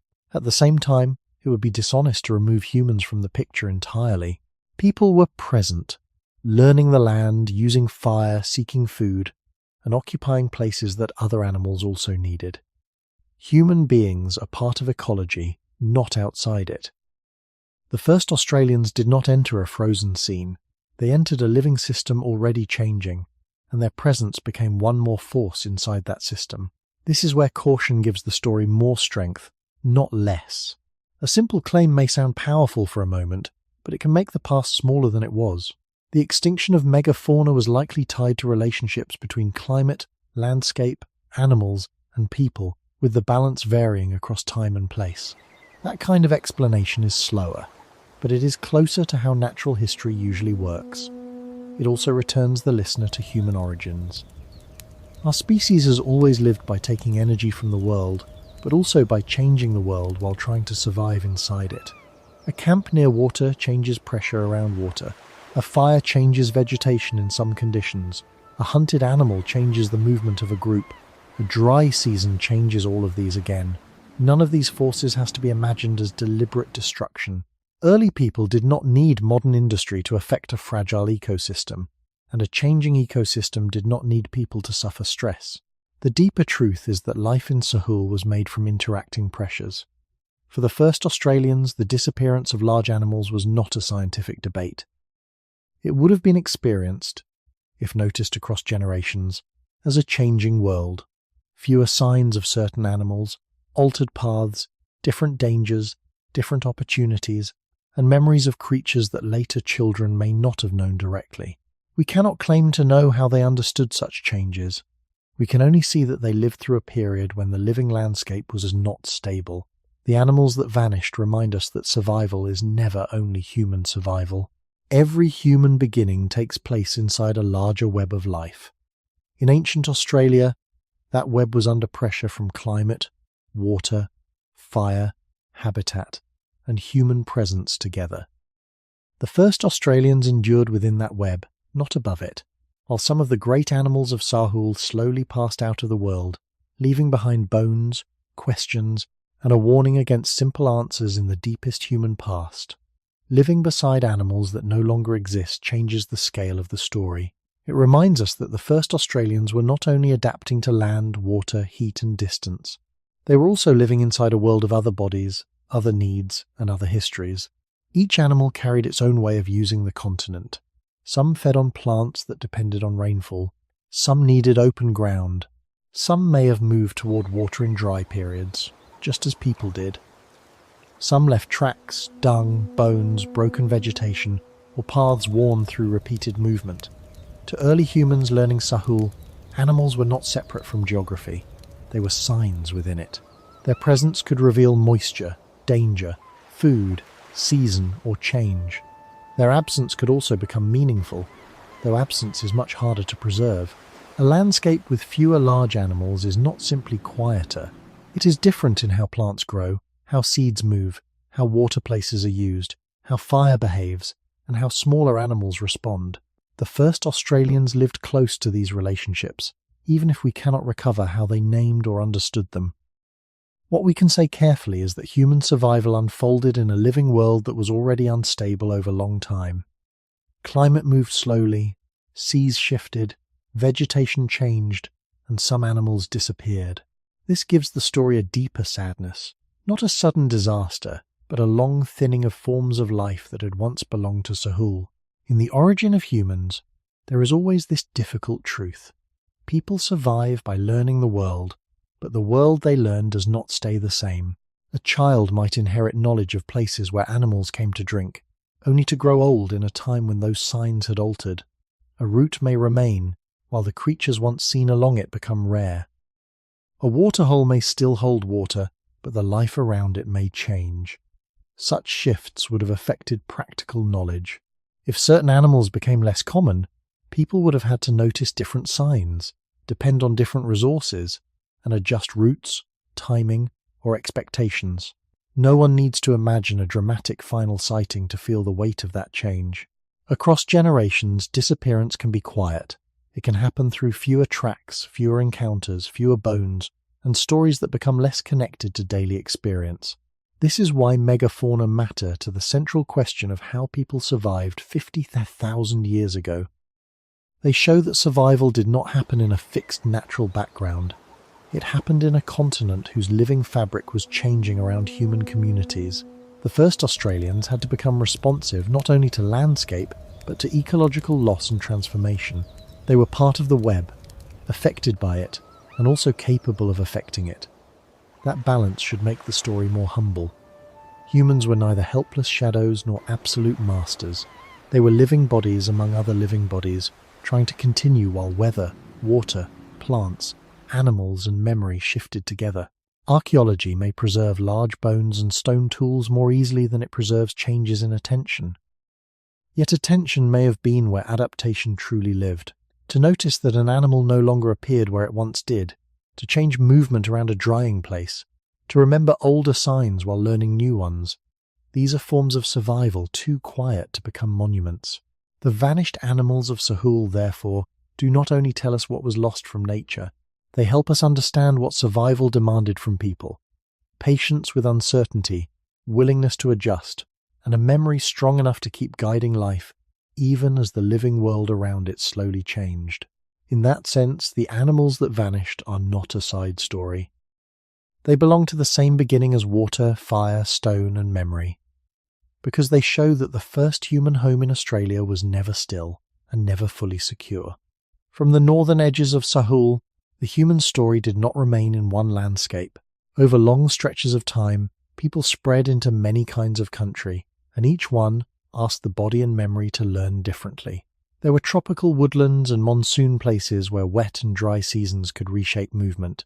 There were rocky escarpments where shelters preserved traces more readily than open ground. There were river corridors, floodplains, mangrove edges, grasslands, deserts, inland basins, mountain country, southern coasts, and regions that could become colder during glacial times. Some places that later appeared dry may once have held lakes, wetlands, or shifting water systems during different climatic periods. Some coasts that may once have supported human life are now beneath the sea. To imagine the first Australians only in one setting is therefore to shrink the story. The deeper truth is that human life moved through many Australias, each with its own demands. A person who knew a northern wetland could not simply carry that knowledge unchanged into a dry interior. A group familiar with coastal foods could not assume the same answers far inland. A route that worked through open country would not teach everything needed for cooler southern winds or high rocky places. Survival required movement, but also translation. Knowledge had to be adjusted from one country to another, from one season to another, and from one generation to the next. This is why the spread across Sahul should not be imagined as a straight line. It was not a simple wave rolling across an empty map. It was more likely a long, uneven process of settling, pausing, exploring, returning, separating, reconnecting, and learning local conditions. Some groups may have stayed close to reliable water or familiar resources. Others may have moved when climate, population, opportunity, or necessity made movement possible. Many details remain uncertain, and they should remain uncertain.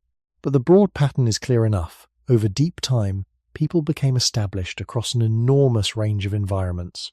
That range matters because it shows the flexibility of human life before farming, cities, and writing.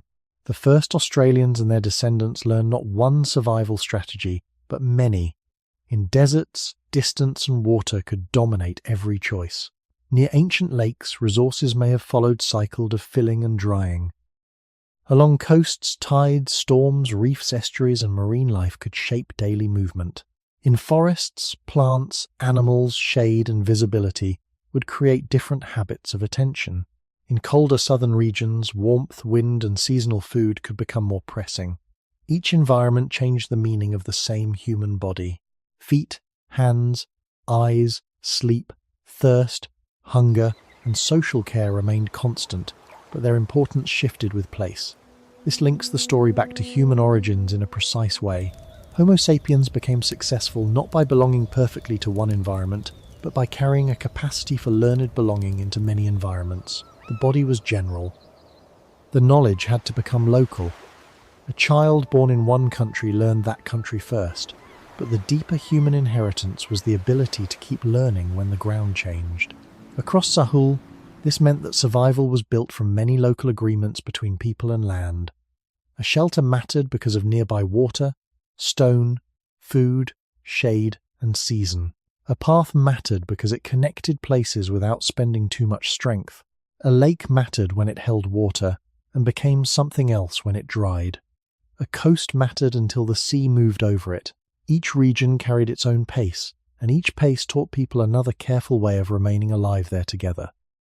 The first human history of Australia is therefore not one scene repeated. It is a vast pattern of different places becoming known through patient attention. To follow that pattern is to understand that the first Australians did not simply survive in Australia. They survived through a continent of changing worlds. There was no single way to live in ancient Sahul, because there was no single Sahul experienced by every group in the same way. A person born near a river mouth would learn a different world from a person born beside dry inland country. Someone who knew a rocky shelter, a seasonal creek, or a shaded escarpment could not carry that knowledge unchanged into a coast, a desert margin, or a cold southern plain. Each place asked for its own kind of memory. In one region, the important question might be when water returned. In another, it might be how long a walk could safely stretch between known sources. Near the sea, tides, reefs, storms, shellfish beds, fish movement, and drowned shorelines may have shaped knowledge in ways now difficult to recover. Inland, a line of trees, a dry channel, a patch of stone, or the behaviour of birds might hold more practical value than a wide view across open ground. To survive across so many environments, the first Australians and their descendants had to learn country in detail, not as an abstract landscape, but as a living pattern of places, routes, timings, and limits. This returns the story to human origins. Homo sapiens became able to spread widely because the species carried general abilities: walking, grasping, speaking, remembering, teaching, and caring for children. But general abilities were never enough by themselves. A hand can make a tool, but it must know which material belongs to which task.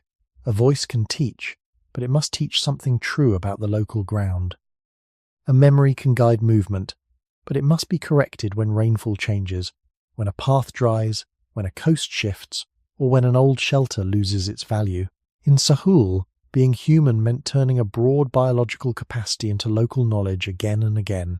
That is why the idea of one simple survival strategy is misleading. People may have moved differently in different regions. Some movements may have followed water, seasonal foods, coasts, or stone sources. Some places may have been used repeatedly because they offered reliable shelter or access to nearby resources. Other places may have been crossed rarely, cautiously, or only under favourable conditions. The evidence cannot describe every pattern, and it should not be forced to do so. What it can support is a quieter understanding. Early Australian life was diverse because the continent itself was diverse. This diversity was not confusion, it was adaptation. A group that learned one country deeply could carry the human habit of learning into another, but the new place would still have to be listened to. Routes were not merely distances. They were sequences of water, shade, food, stone, weather, and memory. Seasons were not merely changes in temperature. They altered the value of places. A dry season could make one area risky and another essential. A wet season could open movement, then close it again through flood, insects, mud, or changed animal behaviour. Across generations, This kind of knowledge could become precise without becoming written. It lived in repeated travel, in teaching, in caution, in names and meanings that later archaeology cannot fully recover. Here again, the beginning of Australia's human story connects with the beginning of humanity more broadly. People are born dependent, but they are born into the possibility of inherited knowledge. A child does not need to discover every danger alone. If the group remembers, a young person does not need to test every route if older people guide the first steps.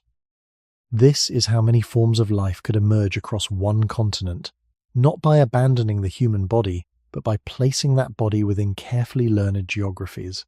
The first Australians survived because no single answer was treated as enough for every place.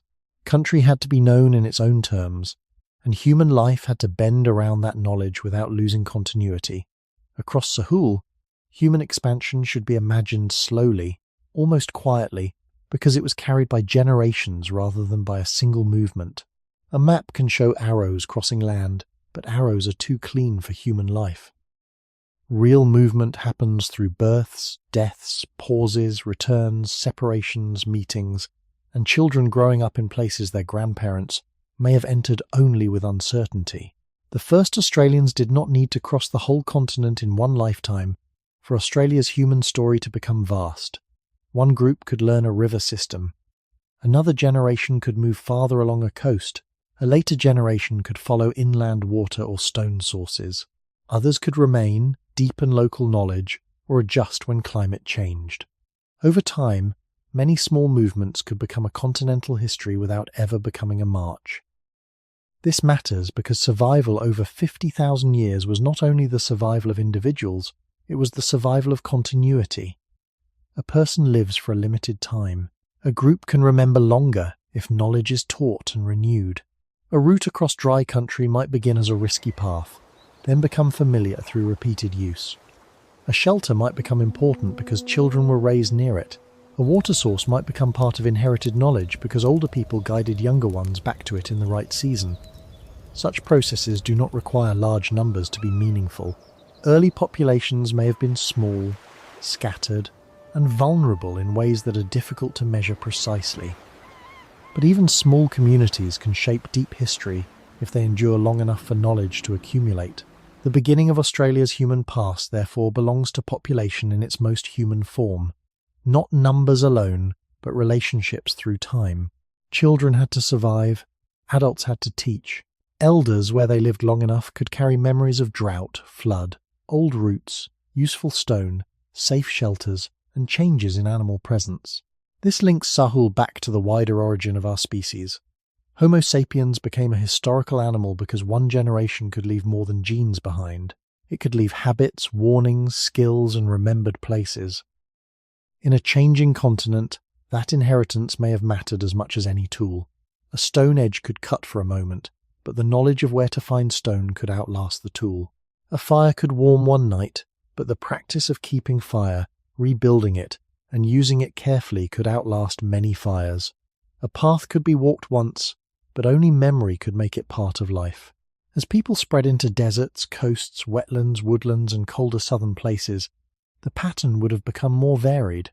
Different groups may have developed different local knowledge, different rhythms of movement, and different relationships to water, food, and shelter. This diversity was not a break in the story. It was the story. The first Australians survived because human life could become many local lives while still remaining part of one larger human, beginning in Sahul. Over thousands of years, the continent was not simply occupied. It was learned in pieces, held in memory, and handed forward. Some lines of knowledge may have ended. Some places may have been abandoned. Some shorelines were later drowned. Some groups may have vanished without leaving traces we can recognize. Deep history contains loss as well as continuity. But enough continuity remained for human life to persist across changing land and deep time. That is why the long walk across many Australias should be understood with patience. It was not a conquest of space. It was a slow weaving of people, children, water, stone, memory, and country into a human presence large enough to endure beyond any single life. In that slow weaving, the first Australian story becomes both local and immense. made from ordinary days repeated until the land itself carried memory through living people over deep time and place. A human beginning becomes durable only when children learn what adults cannot afford to lose. In ancient Sahul, every new life entered a world already filled with remembered places. A child did not arrive knowing where water remained after dry months, which stones could be shaped cleanly, how heat changed the safest hour to walk, or why one shelter mattered more than another. Those things had to be shown, repeated, corrected, and lived. The first Australians survived across deep time because knowledge could move from older bodies into younger ones before older bodies were gone. This transfer may sound ordinary, but it is one of the most powerful forces in human history. Without it, each generation would have had to begin again, facing the same country as strangers. With it, the land could become familiar before a child fully understood why. A young person might follow adults to water, watch hands sorting stone, listen to warnings near fire, learn the pace of walking in heat, and slowly connect place with season. No one needed to explain the whole continent at once.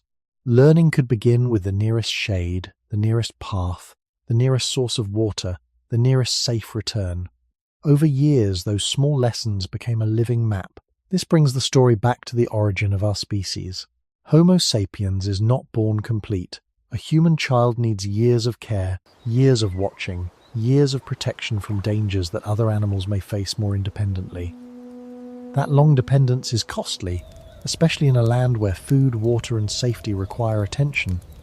Yet it also creates the space for deep learning. The child's slow growth allows memory to be placed carefully inside practice. A route is not only told, it is walked. A tool is not only described, it is watched in the hand. A warning is not only heard, it is linked to a place, a season, a smell, a sound, or a pain remembered by someone older. Adults, in turn, were not only providers of food or protection, they were carriers of time. Some adults would remember drought, flood, scarce seasons, useful shelters, animal movement, reliable stone, and places that asked for caution. Older people, when they survived into later years, may have held knowledge beyond their physical strength. A slower body could still carry a long memory. In a difficult landscape, that memory could be valuable to younger people whose bodies were stronger but whose experience was shorter. This is how community turns individual limits into shared endurance. One person forgets, but another remembers. One person tires, but another carries. One person learns through mistake, and others do not have to pay the same cost. The first Australians lived in a world where this kind of social memory could shape movement across vast time. A water source known by elders could guide children who would later guide others. A shelter visited in childhood could become a place of return in adulthood. A path once followed in fear might become a known route after repeated use. These patterns left only faint traces in the ground, because teaching itself rarely fossilizes. Archaeology may find the stone, the pigment, the hearth, or the shelter floor, but not the quiet moment when a child first understood why the group stopped there. The same silence surrounds warnings, gestures, pauses, and ordinary corrections that may have carried real knowledge. A child learning where not to walk could be receiving a gift as important as food. A young adult learning when to wait could be inheriting protection from a danger already survived by someone else. Still, those missing moments are central to survival. The long human presence in Australia was not held together by objects alone. It was held by relationships across age, by learning that outlived single lives, and by the patient work of making the next generation less alone in a land that always had to be known again. Memory in ancient Sahul did not need writing in order to be exact, useful, and durable. It could live in repeated practice. It could live in a path walked many times, in a warning given at the same place, in the way a hand chose stone, in the timing of travel, in the care used around fire, and in the habit of stopping before thirst became dangerous. For the first Australians, knowledge was not only something spoken, it was something done until the body understood it. A child could hear where water might remain after dry months, but the lesson became deeper when the child walked there, felt the distance, saw the trees, noticed the soil, and returned when the season changed. A young person could be told that a place was useful or risky, but the meaning of those words grew through repetition. Human memory is strengthened when it is tied to movement, sound, touch, smell, and social attention. In a world without writing, that connection may have been one of the strongest ways to protect knowledge from being lost. To speak carefully about this is important. The living cultures of Aboriginal and Torres Strait Islander peoples include deep traditions, laws, stories, languages, and relationships to country that should not be simplified or borrowed as if they were objects for entertainment. A cautious account of the earliest past should not claim to know sacred meanings, private teachings, or the exact forms of knowledge used tens of thousands of years ago. What can be said more generally is that human survival before writing depended on oral teaching, repeated action, and memory held within communities. This is not a weak form of knowledge, it is a different form. A written note can preserve words, but it cannot walk a child through heat, correct the grip of a hand, or show how a dry place changes after rain. Practice can do those things. Repetition can make knowledge settle into the body. Social learning can turn one person's experience into guidance for many others. This returns the story to human origins. Homo sapiens became a species able to live in many environments because knowledge could travel through voice, gesture, imitation, and correction. The human brain remembers patterns, but it remembers better when those patterns are carried by emotion, place, rhythm, and need. In Sahul, need was constant enough to keep knowledge sharp. Water had to be found. Fire had to be managed. Food had to be recognized and, when necessary, prepared with care. Children had to be protected long before they could protect themselves. Routes had to be remembered not as lines, but as sequences of effort, shelter, timing, and recovery. None of this requires imagining a single uniform culture across the whole continent. Sahul was too large, and human groups were too local for one description to fit everyone. The safer truth is that many communities would have needed reliable ways to preserve what mattered in their own places.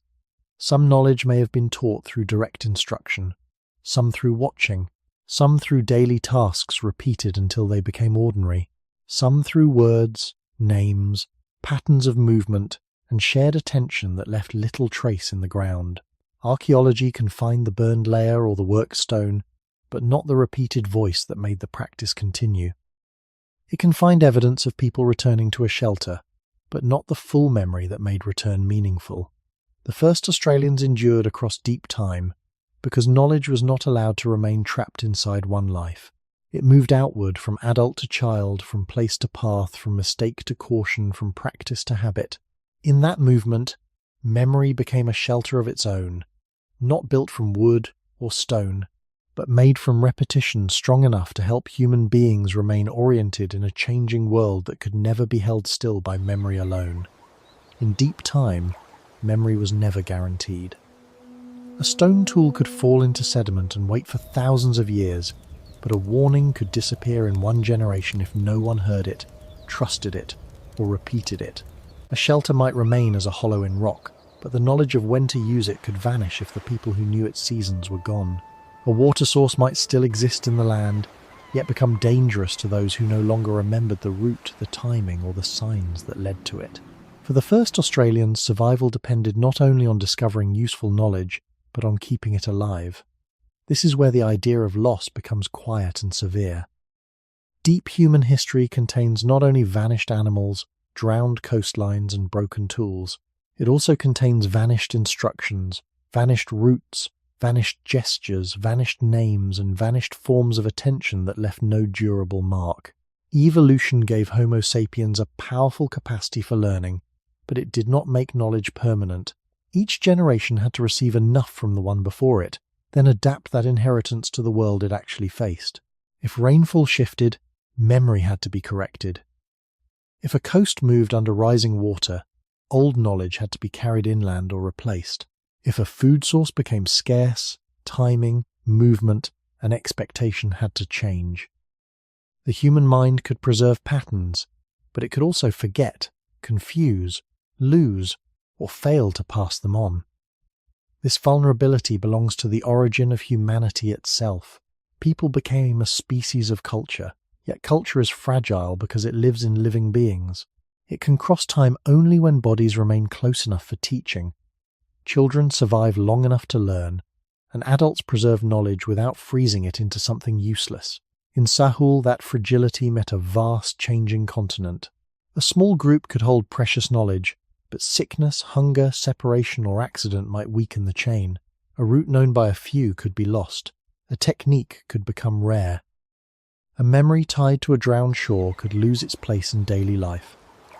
Archaeology may never show these losses clearly, because the absence of memory leaves no clean shape in the ground.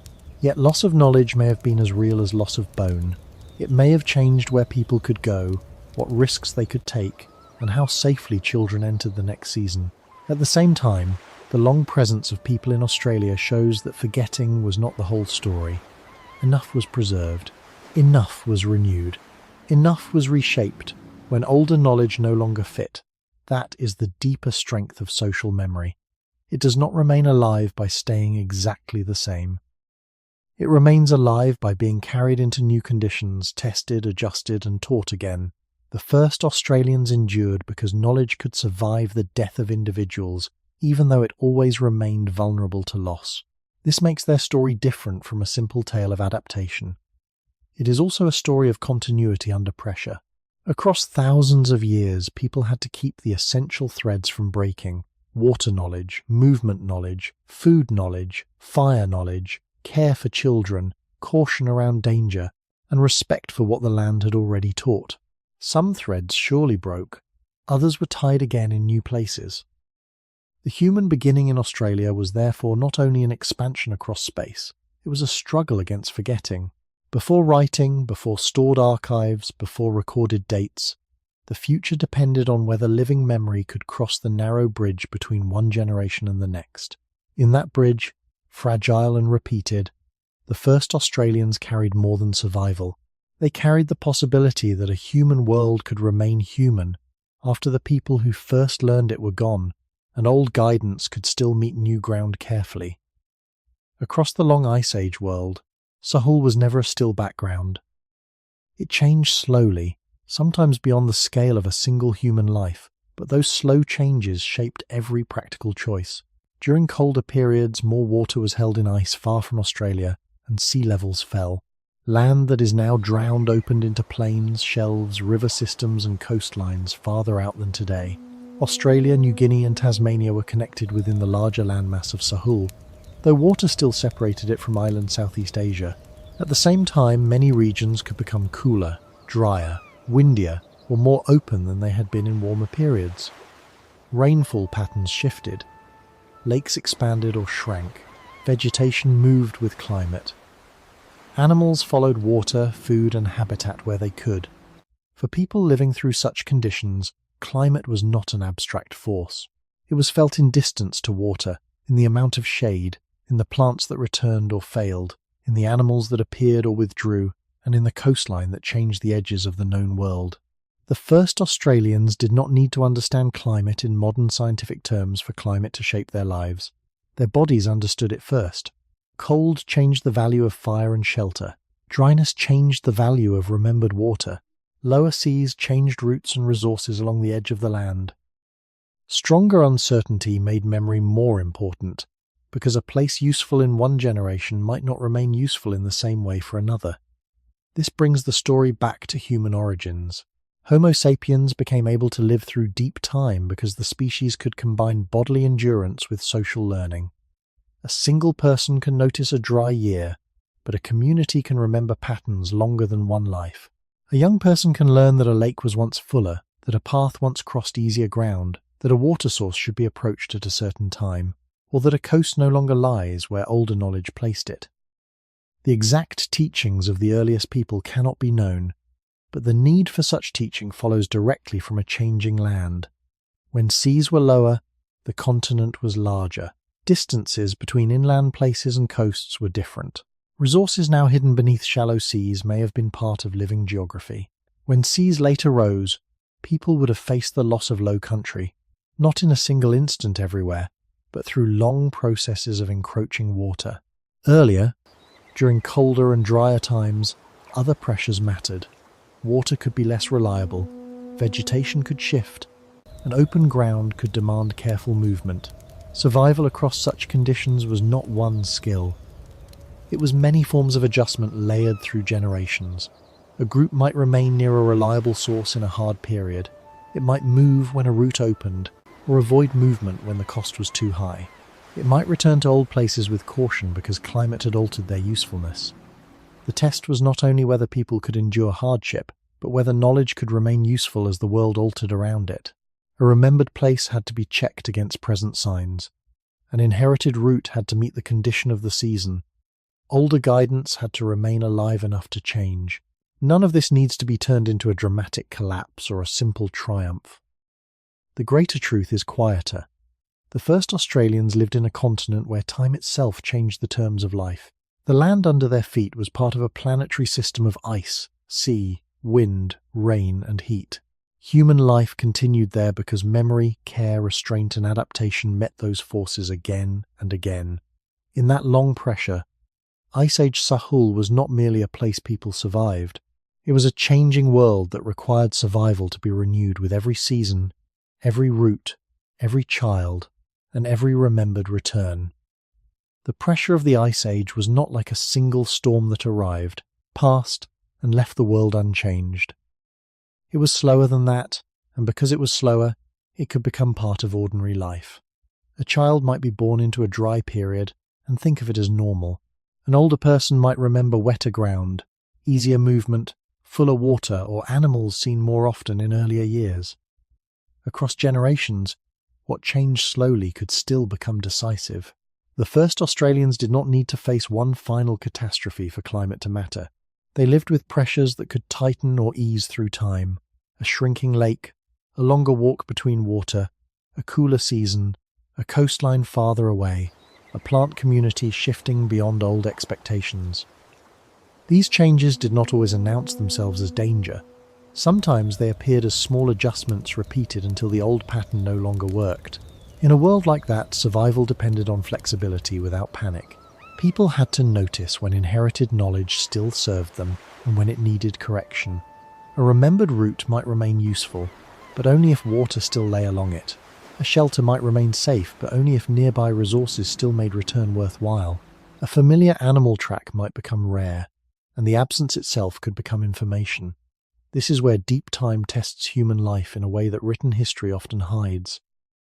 A city can record a famine or a flood as an event. Before writing, climate pressure entered life through bodies, choices, and memory. Thirst came before explanation. Cold came before theory. Distance came before a map. The origin of humanity helps make sense of this endurance. Homo sapiens did not become successful by freezing one way of life forever. Our species survived by making knowledge movable, by allowing lessons from one generation to guide the next while still leaving room for change. In Sahul, that ability would have been tested again and again. If a dry period made some places less reliable, people had to shift attention toward others. If cooler conditions altered vegetation, old expectations had to be compared with present signs. If lower seas opened new land, that land could become part of living geography. If rising seas later removed low country, memory had to absorb loss and reorganize around new edges. None of this should be pictured as simple progress. Change can also mean hardship, disorientation, and disappearance. Some groups may have had to move from places once known well. Some knowledge may have lost its ground when coasts drowned or water failed. Some resources may have become harder to find. The archaeological record can rarely show every adjustment because the most important decisions may leave no clear object behind. Waiting longer near a reliable water source, travelling at a different time, avoiding a risky route, or teaching children a corrected path may preserve life without preserving itself. Yet these quiet changes may be the real substance of survival. The first Australians endured not because the Ice Age world was gentle, and not because they stood outside its forces. They endured because human communities can turn repeated experience into guidance. A season of difficulty can become memory. Memory can become caution. Caution can become a different pattern of movement. A different pattern of movement can allow children to live long enough to learn again. This slow chain is one of the deepest forms of adaptation. It belongs to bodies, but also to relationships. A person alone may notice change, but a community can carry change forward in a way one life cannot. In Sahul, the long climatic test therefore became a test of social continuity. Could knowledge remain accurate as land altered? Could people keep enough trust, care, and attention to adjust without losing the older lessons entirely? Could a human world remain coherent when the physical world kept shifting beneath it? The answer was not given once. It had to be remade across many lives, in the quiet space between weather, water, memory, and the next generation. Seen from world history, the human presence in Sahul changes the scale of the past. Many stories of civilization begin with farming, villages, cities, writing, rulers, and monuments, because those things leave strong marks and clear dates. But the first Australians belonged to a much older human depth. People were living in Sahul tens of thousands of years before the first known cities, before writing fixed words onto clay or stone, and before political kingdoms organized memory around names of rulers. This does not make their history less developed. It means it developed through other forms: movement, memory, ecological knowledge, social teaching, and long relationships with country. If history is understood only as written records, then most of human life disappears from view. Sahul reminds us that the human story began long before archives. It began in bodies that walked, hands that made and carried, voices that taught, eyes that read the ground, and communities that kept knowledge alive across generations. The Ice Age pressure placed that older form of history under a very long test. While climates shifted and seas moved, people continued to live, learn, and adjust. A coastline might change and later vanish beneath water.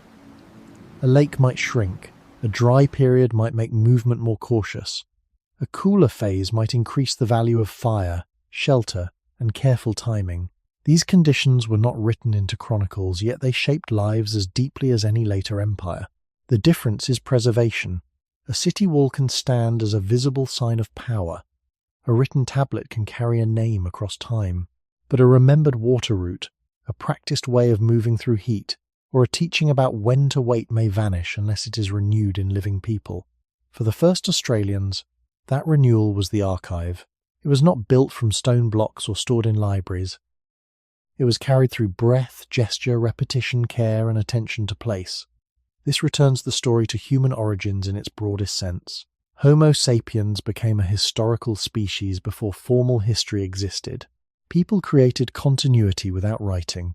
They made landscapes meaningful without drawing national borders. They passed on knowledge without books.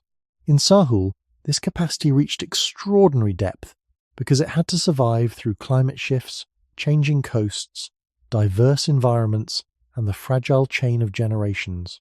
The result was not one simple way of life, but many local forms of human presence spread across a vast land.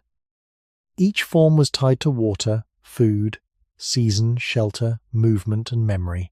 In other regions of the world, later developments such as agriculture and cities would change the way people organized land and time. In Australia, the deep early story shows another path: long endurance without needing those later structures to prove human complexity. This point must be handled carefully. It is not a competition between societies, and it is not a claim that one path is higher than another. It is a reminder that human value cannot be measured only by monuments or written records. Some of the most important human achievements were quiet enough to leave little behind, yet strong enough to guide living communities through real danger. The first Australians survived in a world where the evidence is often quiet, but the achievement was immense. People remained human across changing Ice Age landscapes, not by escaping nature, but by learning how to live within its pressures. That lesson belongs beside the better-known beginnings of world history.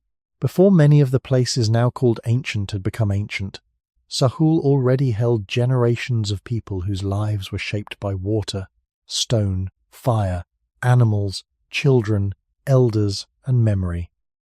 Their story asks us to widen the meaning of history itself, so that the earliest human past is not treated as silence, but as a long record carried by land and life before writing, learned how to speak. At the end of the long Ice Age story, the paradox from the beginning returns more quietly. The first Australians survived not because the world stayed stable, but because it did not. They entered Sahul when the land was larger than modern Australia, when coasts lay farther out, when New Guinea and Tasmania belonged to the same greater landmass, and when climates could shift across spans longer than one human memory. They lived beside animals that would later vanish. They used shorelines that would later drown. They learned water places that may have changed, moved, failed, or disappeared.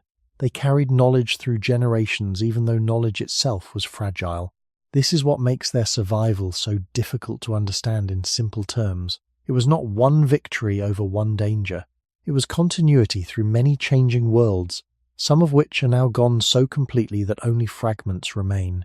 A person standing on a modern beach may be looking toward land that once held paths, camps, fires, food, stories, and ordinary human days before the sea rose over it. A desert plain may contain memories of wetter periods that no living eye can see directly. A rock shelter may preserve stone and ash, while the voices that made those traces meaningful have passed beyond recovery. The first Australians lived through deep time not as an idea, but as daily life pressed by water, heat, cold, hunger, children, distance and memory. To say that they survived 50,000 years ago is therefore not to imagine them frozen in one ancient moment. It is to recognize a beginning that had to keep beginning again. Every child born into Sahul received a world already altered by those before them, and then lived long enough, if fortunate, to hand a changed world onward. This returns the story to human origins in its most honest form. Humans are not creatures of permanence. We are creatures of renewal. Our bodies weaken, sleep, thirst, hunger, and die. Our tools break. Our camps move. Our coastlines can vanish. Our memories can fail if they are not shared. Yet across those weaknesses, human beings can build continuity. A route can outlive the first walker. A warning can protect someone not yet born when the danger was first learned. A method for finding water can cross from one generation to another, even while the land itself changes around it. In Sahul, that ability was tested on a scale that later written history can easily overlook.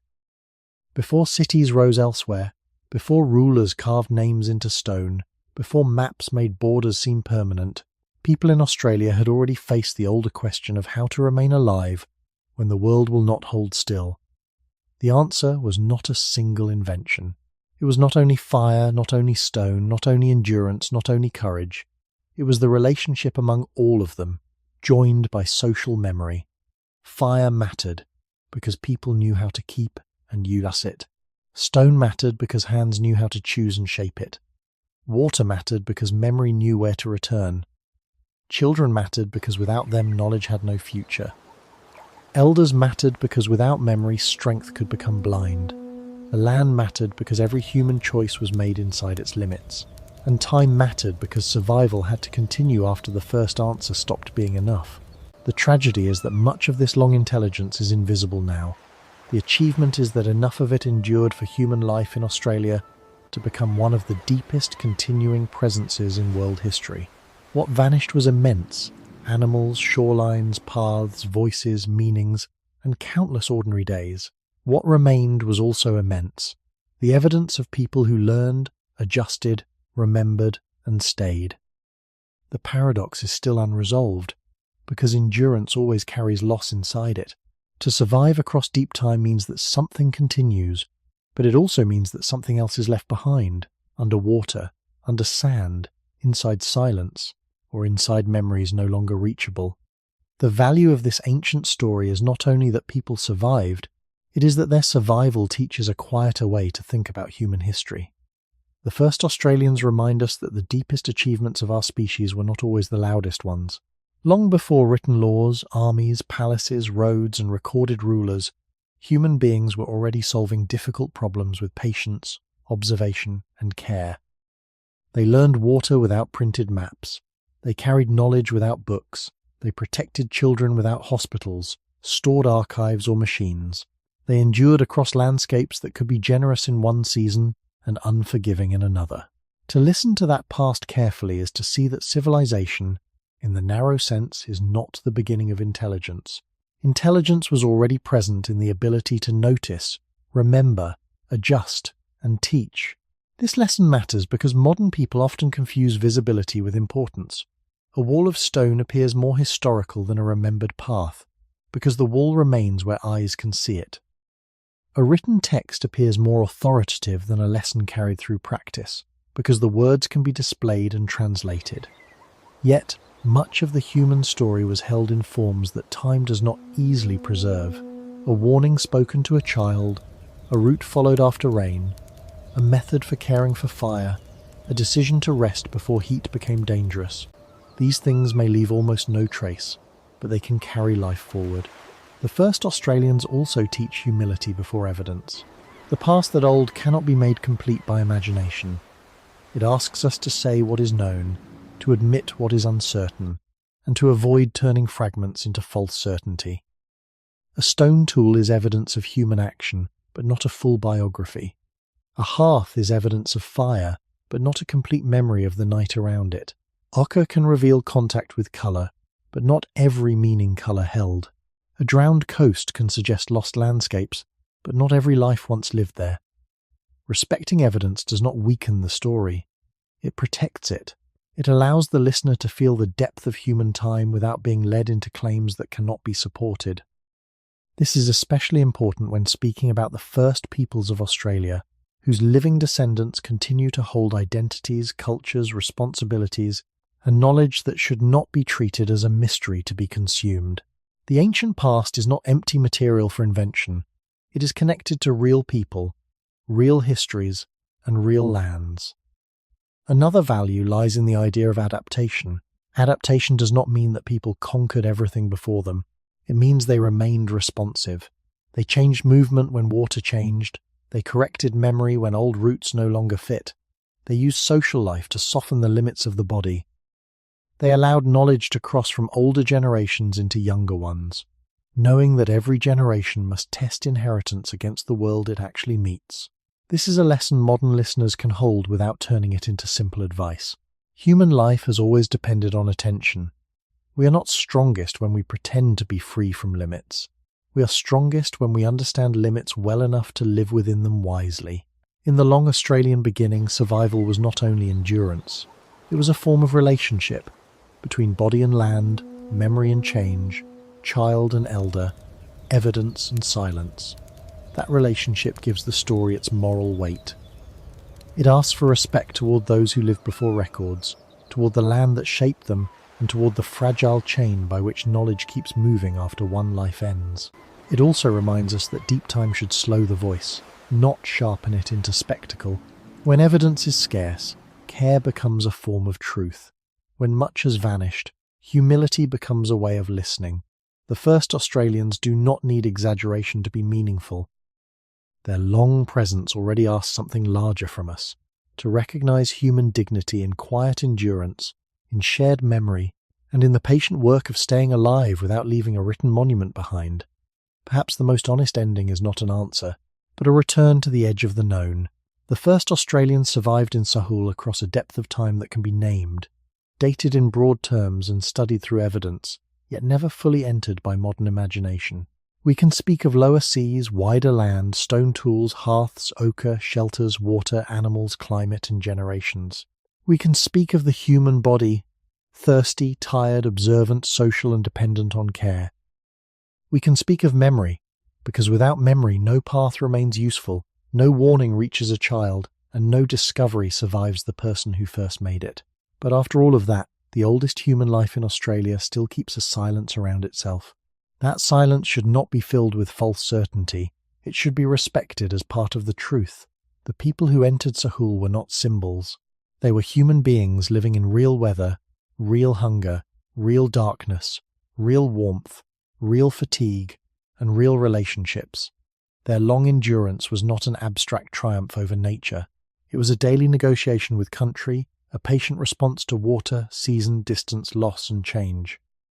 Some of what they knew may have continued for immense spans of time.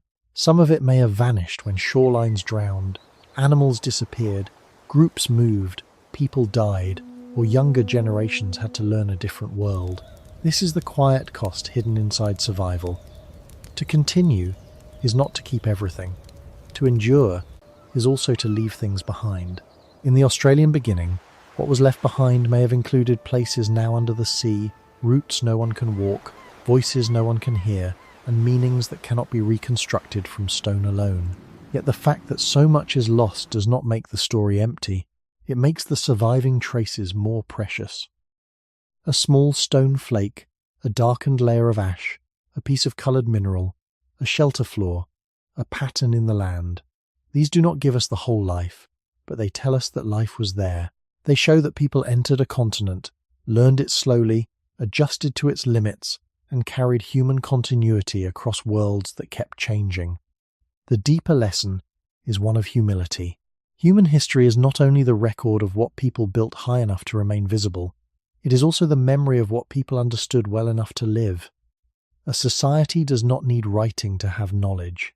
A people do not need monuments to have dignity. A beginning does not need to be complete in evidence for it to deserve care. The first Australians stand at the edge of world history as a reminder that our species became human through dependence as much as strength, through listening as much as making, through shared memory as much as invention. They survived because knowledge passed from hand to hand, voice to voice, child to child, while the land itself changed shape. That is the educational value held inside this ancient story. It teaches respect for evidence, respect for living descendants, and respect for the fragile ways knowledge moves when there is no written page to protect it. And perhaps that is why their story remains so powerful for a quiet night. It does not ask us to imagine a louder past. It asks us to slow down before a deeper one. Long before written history spoke, human beings were already learning how to stay alive inside uncertainty. They were already carrying memory across loss. They were already making a home in a world that would not remain the same. And somewhere beneath the evidence, beneath the drowned coasts and broken stone, the final question remains open. When a people survive through so many vanished worlds, what did they carry forward that time can no longer show?